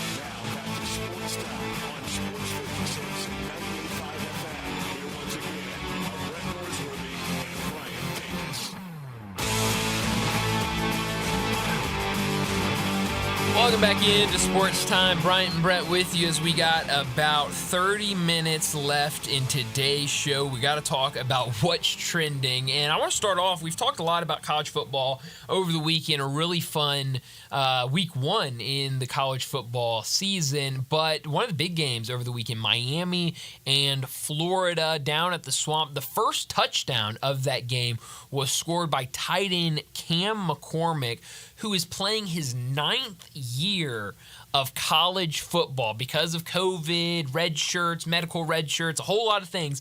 He is in his 9th season at the University of Miami. He was a freshman in 2016, and I guess we'll wrap it up this year after his 9th season. So I heard this earlier on a podcast, things that happened when he was a freshman. And when he was a freshman in 2016, here are other things that happened around the sports world with another final thing at the end that is not sports related. Lamar Jackson, when Cam McCormick was a freshman, had not won a Heisman Trophy yet. Wow. That season, he won his Heisman Trophy in 2016. So he was getting ready to start his Heisman campaign when Cam McCormick was a freshman. Wow.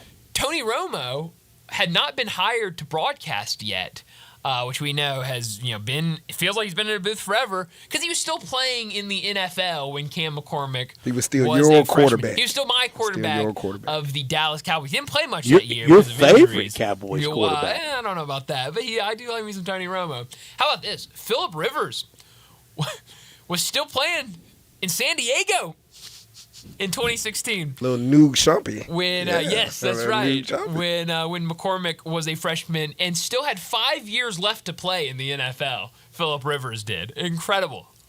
And then finally, Bryant Dacus, was a sophomore in high school when Cam McCormick slot receiver was correct. When Cam McCormick was a freshman, I was a sophomore for the Houston Mustangs. Correct. So right, guess where I was in 2016? You're right here, Brett. Right here. Not much has changed. I got a high school diploma and a college diploma in the time that Cam McCormick's has been playing college football. That is incredible.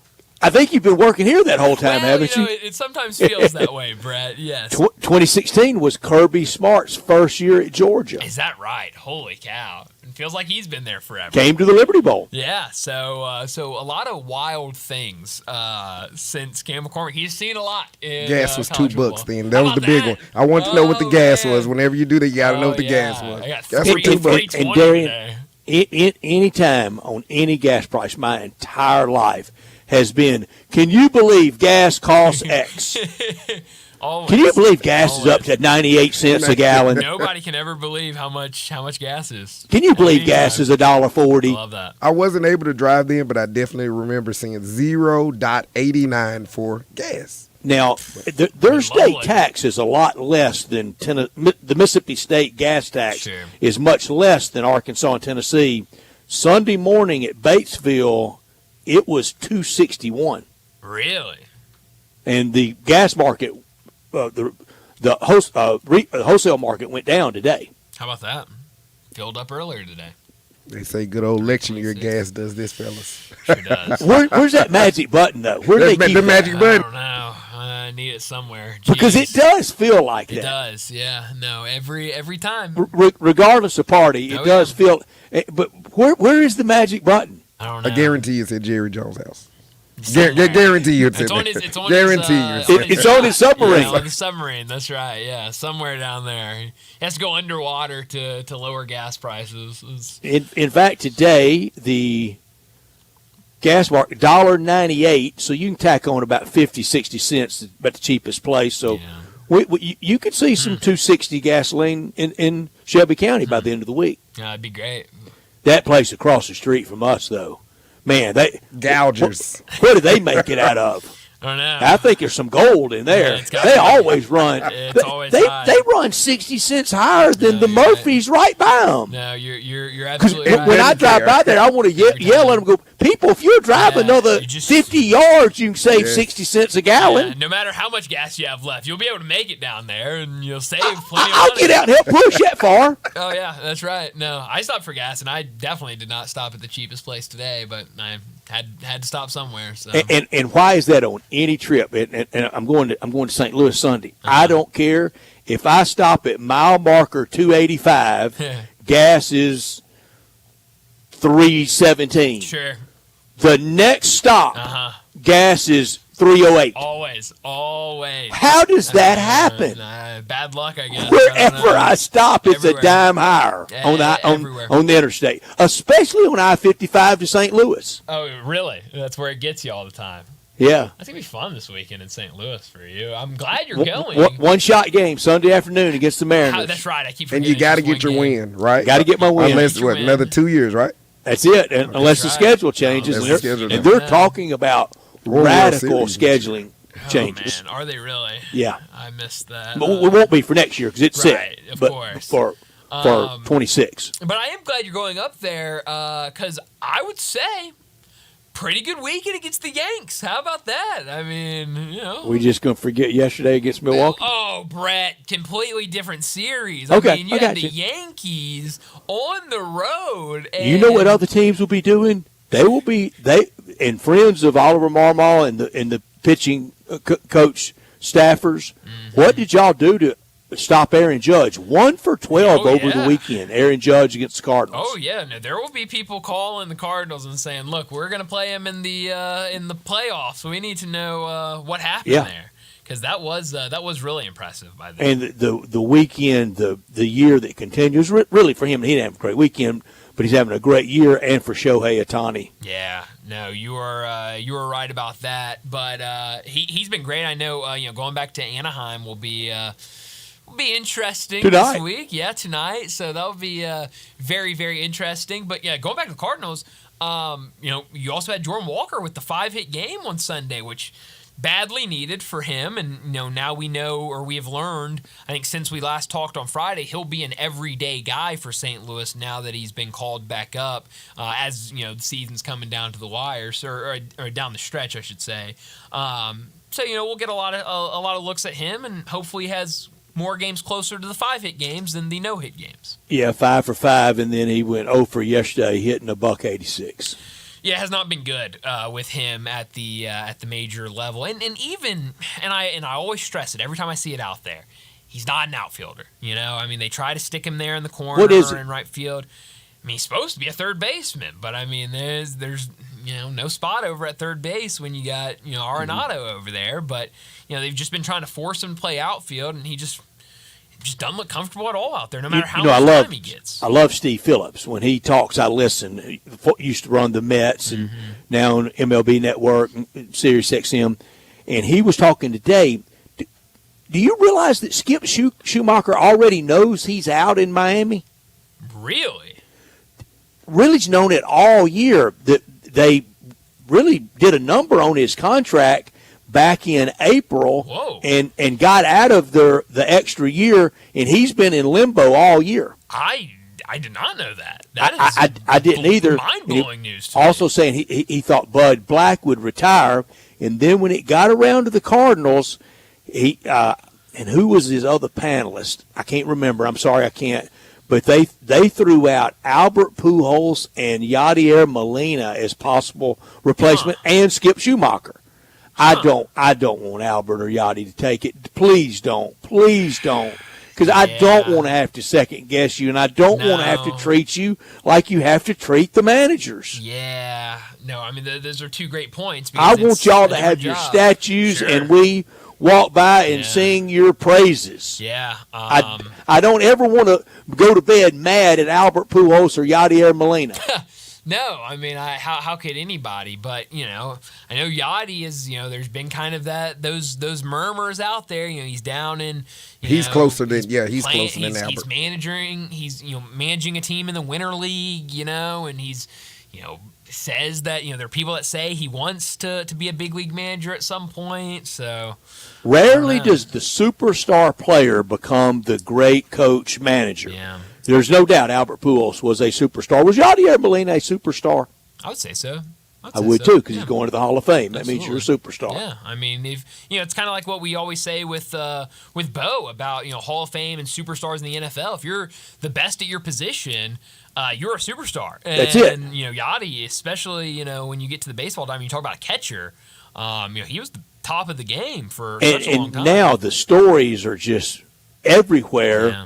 of what a locker room presence he was, and that he was the original analytics with his computer, his brain. Yeah, I mean, he didn't need a laptop. No, he ran the pitching staff, and he had everybody else broken down around the league. Yeah, no, you're absolutely right about that. And I'm glad you brought up MLB Network, though, because I saw this earlier today. I didn't actually see the segment, so I don't know if it was today or yesterday, but Buck Showalter was on there at some point this weekend talking about different things. And one of the questions he was asked, they threw up like 5 guys. I don't remember if it was just NL guys or if it was just all rookies. I think it was NL guys of like the top 5 for NL Rookie of the Year. And they were kind of talking about each one of them. And they asked him, out of these 5 guys, and it was Imanaga with the Cubs, it was Paul Skeens, it was Mason Wynn, and there were, I think, 2 more. Padres. Yeah, you're right. And then I don't remember who the 5th one was, but there were 5 guys up there, and they asked him I saw it. who he would start with, start a team with, and he said Mason Wynn at did. shortstop because of how important that position is, and just how good he's old shortstop back at Mississippi State. You're exactly right. But I thought really cool to see Mason Wynn getting some love on MLB Network. He's had a great year. It hadn't been quiet, but it hadn't been as ballyhooed as some of the others. Probably not as deserving as some of the others. But what I've loved so much, I've talked about it a couple times, defensively. Oh man, he's so good defensively. The routine is routine. That 2 hoppers never going through the wickets, or him, maybe try to look to first before he really gloves it cleanly, and also that pop-up, that big league pop-up, kind of behind second base when a lot of guys are drifting back there, and you're going, oh, no, what's going to happen here? I mean, it's in his back pocket every time. Yeah, well, and that was another thing that Buck said when he was kind of talking about him as a player, and he said, I think yesterday or the day before, he had recorded his 12th error of the season. And he goes, for a young guy to be this far along in the season and only have 12 errors, that number is going to go down. He's going to be a single-digit error guy. And I think he even broke it down that a couple of them were really tough tries that he would just kind of, all right, just give up on it, let it go through the middle of the infield. It would have been a hit. He goes for it and then kind of boots it and gets tagged with an error. Yeah, so, I mean, he's been, when you talk about the bright spots of this team, I mean, Mason Wynn has been, a really good young guy that I think, will be around for a while, and talk about what he does defensively, and then that bat I think has been, it's been up and down this year. But all right, Bryant, you're out tomorrow. In your absence, I would never, ever, ever say anything that would hurt your feelings, and we'll go over this. So you're claiming what from the golf picks? Most valuable player? I am. That's exactly what I'm MVP. MVP. Okay. That's right, yes. John won the year with $33,545,462. Most valuable picker. How about that? I was second, which is first among amateur pickers. So I won the lifetime award as well. Because we're playing against a pro. 28, 892, 268. In third place, you're 24, 553, 315. So you're claiming a trophy for third place. I mean, pick a winner. At the end of the day, I mean, we're here to pick winners. And looking back on it, no matter how it happened, I got a better answer for you. You picked 5 winners for the year. Thank you. Your name is on the show. Claim it. Well, claim it. Just play their card. Just claim it. I don't know if I want to play that card just yet. For the year, we picked 13 out of 24 winners. That's really good. I mean, that is really Is it, impressive. though? Because we had Scotty Scheffler. Somebody had him every time he won. Tomato. Okay. I mean, a win's a win. But you're right. And because if I give that credence, if I say you're right, Brett, then that comes back bad on me because you take out Scotty Scheffler in my picks. I might have got like one right pick, So I will say that no matter if Scotty's in there or not, he still had to go out there and perform. So yes, most valuable picker. I'll claim it. Can't wait to hear what y'all have to say about me. We'll visit with John tomorrow. Last visit with him, and we'll visit with John in about 3 weeks, the week of the President's Cup. Today, both captains made their at-large picks. Also, tomorrow, a lot of fun. Very special guest tomorrow at 3:30. I'm sorry you're going to miss it, I am too. But we're going to have him a lot this football season.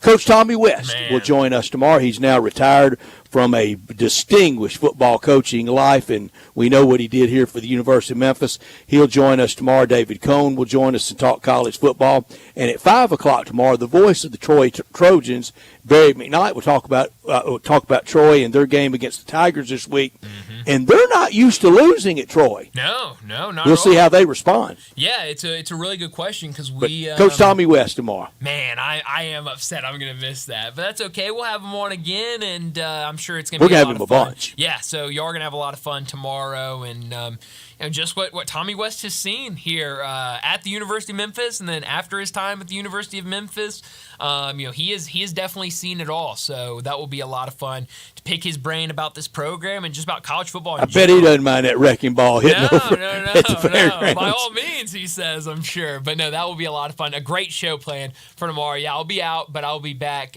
Thursday afternoon. And it looks good, too. The stadium looks awesome. It is ready to go. If you hadn't got your tickets, get your tickets. It looks awesome. It looked fun Saturday. It definitely did. But we need to go ahead and get to our final break of the day. When we come back, we'll wrap up today's show with Crunch Time.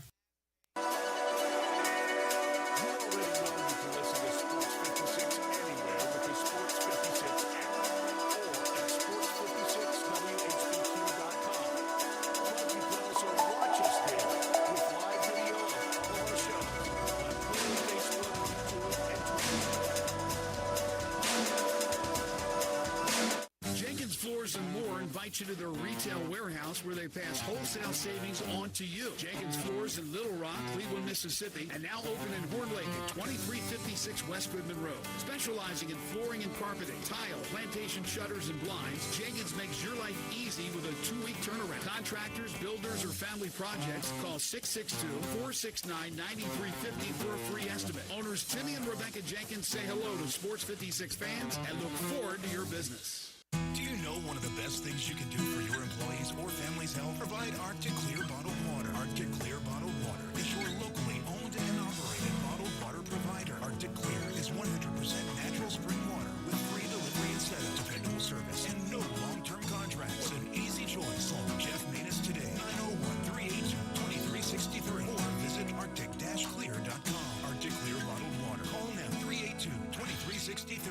That's 382-2363. Welcome to the Rendezvous. This is John Vergas. When my dad started the Rendezvous in 1948, I don't think anyone could have imagined we'd still be serving shoulder, cheese plates, and our world-famous dry rub ribs 75 years later. But we are still here in the basement, in an alley in downtown Memphis. We sincerely thank you for making the Rendezvous what it is today. Charlie Vergas Rendezvous. A legendary experience for over 75 years, whether you dine in, pick up, or ship across the country. So you need to sell your house? I have the solution. Call 901-406-1101. That's 901-406-1101. Call my buddy Bill and I buy houses. Any house, any area, as is. It's literally as simple as that. Just pick up your phone. Call 901-406-1101. That's 901-406-1101. Call my buddy Bill and I buy houses. Guaranteed to close in 5 days. If you need to sell your house fast, call Bill at 901-406-1101. That's Bill and I buy houses. Upgrade your commute at Acura of Memphis. Seize the thrill and test drive one of our award-winning models, each packed with cutting-edge technology, luxurious amenities, and a driving experience that's sure to awaken your inner self. Driving shouldn't be a chore, it should be an adventure. Advance your drive today. Shop our aggressive lease and finance options now. Luxury is waiting at Acura Memphis, or shop online 24/7. Visit AcuraofMemphis.com. Listen Sundays at 11 a.m. to join Idlewild Presbyterian Church for worship. Idlewild is a PUC USA church located in Midtown Memphis. Now back to Sportstime on Sports 56 and 98.5 FM. Here once again are Brett Norsworthy and Brian Davis.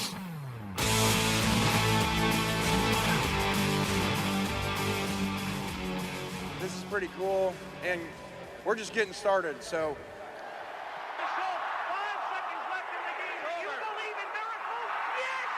Spanning the globe. Go crazy, folks!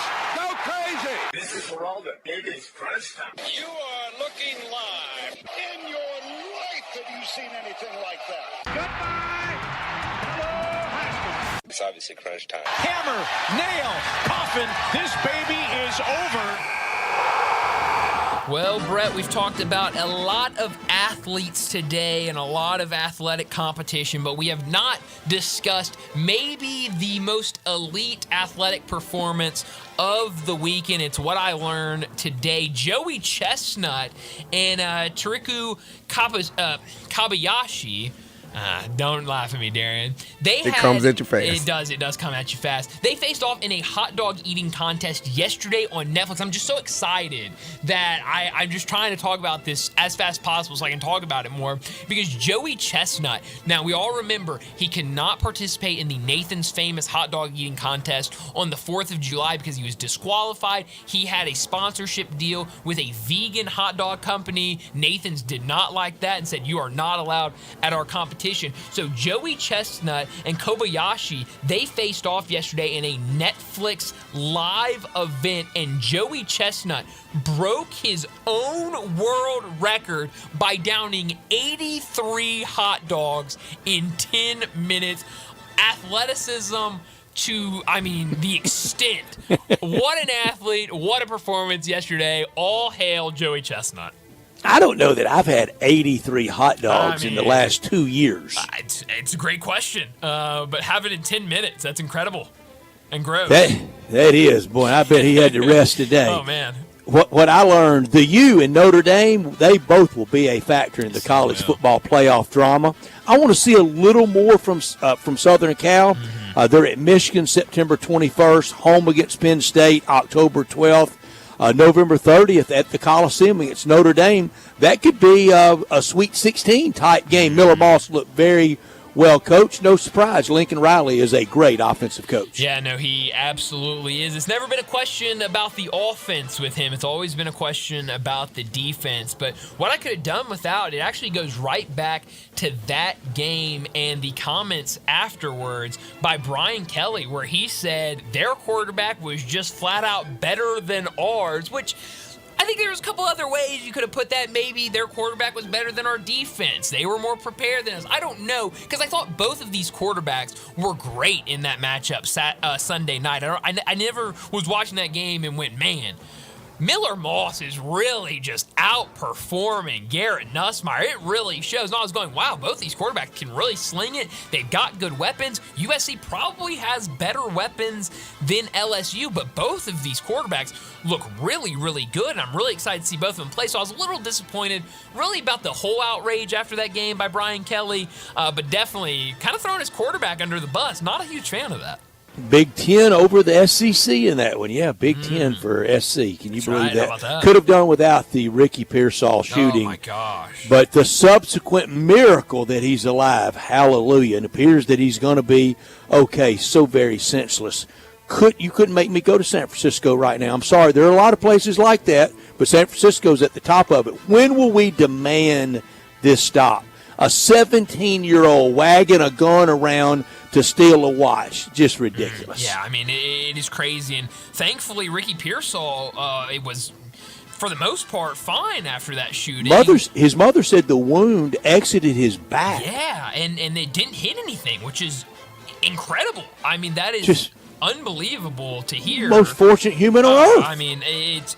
It was just a wild story from start to finish. Praise the Lord that he was able to make it out of there like he did, but he will miss 4 games because of that injury. Just senseless. I just could not believe that I was getting that notification Saturday night. Where are you beaming tonight? Tuesday night beaming machine. Like I said, give me Kansas City for Royals against Cleveland at Kauffman Stadium. Cleveland back with some working separation in the AL Central from Kansas City. Who had the American League Central with 3 playoff teams back when we did predictions? Yankees are still the team that the American League goes through, though. Yeah, no, you're absolutely right about that. But I definitely would not have said it would have been that competitive of a division at all. How about Beam Me? Let's go tonight to the homecoming for Shohei Ohtani back.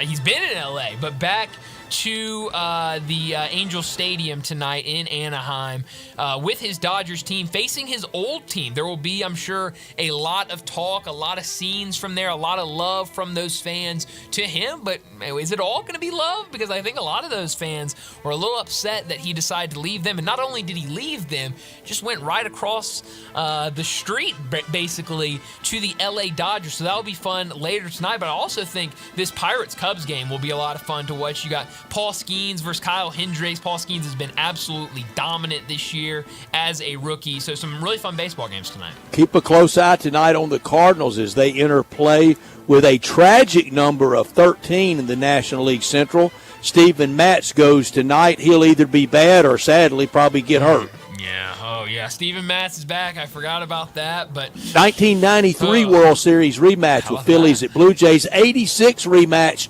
with Red Sox at the Mets. We know how that one ended. Ball getting through Buckner. It absolutely did. But no, some really good games tonight. I did not know we had that many rematches of past World Series. I love that. Also, how about this with Cam McCormick? We talked about some stuff that happened. The Chicago Cubs had not broken the curse when he was a freshman at Miami. So the curse was still going on. How about that? Isn't that crazy? I mean, that 100-year curse we were talking about still going on. Tonight for Shohei, the team he's on now has 83 wins. The team he used to be on, they have 57 wins. He gets 2 steals tonight, 2 steals tomorrow, 50-50 in Anaheim. Whoa. Why wouldn't he? Why wouldn't he? Yeah, I like that. Got 3 steals last night. Why not? It's crazy. He's incredible. But that's all the time we have today. Enjoy your night. We'll talk to you again tomorrow afternoon.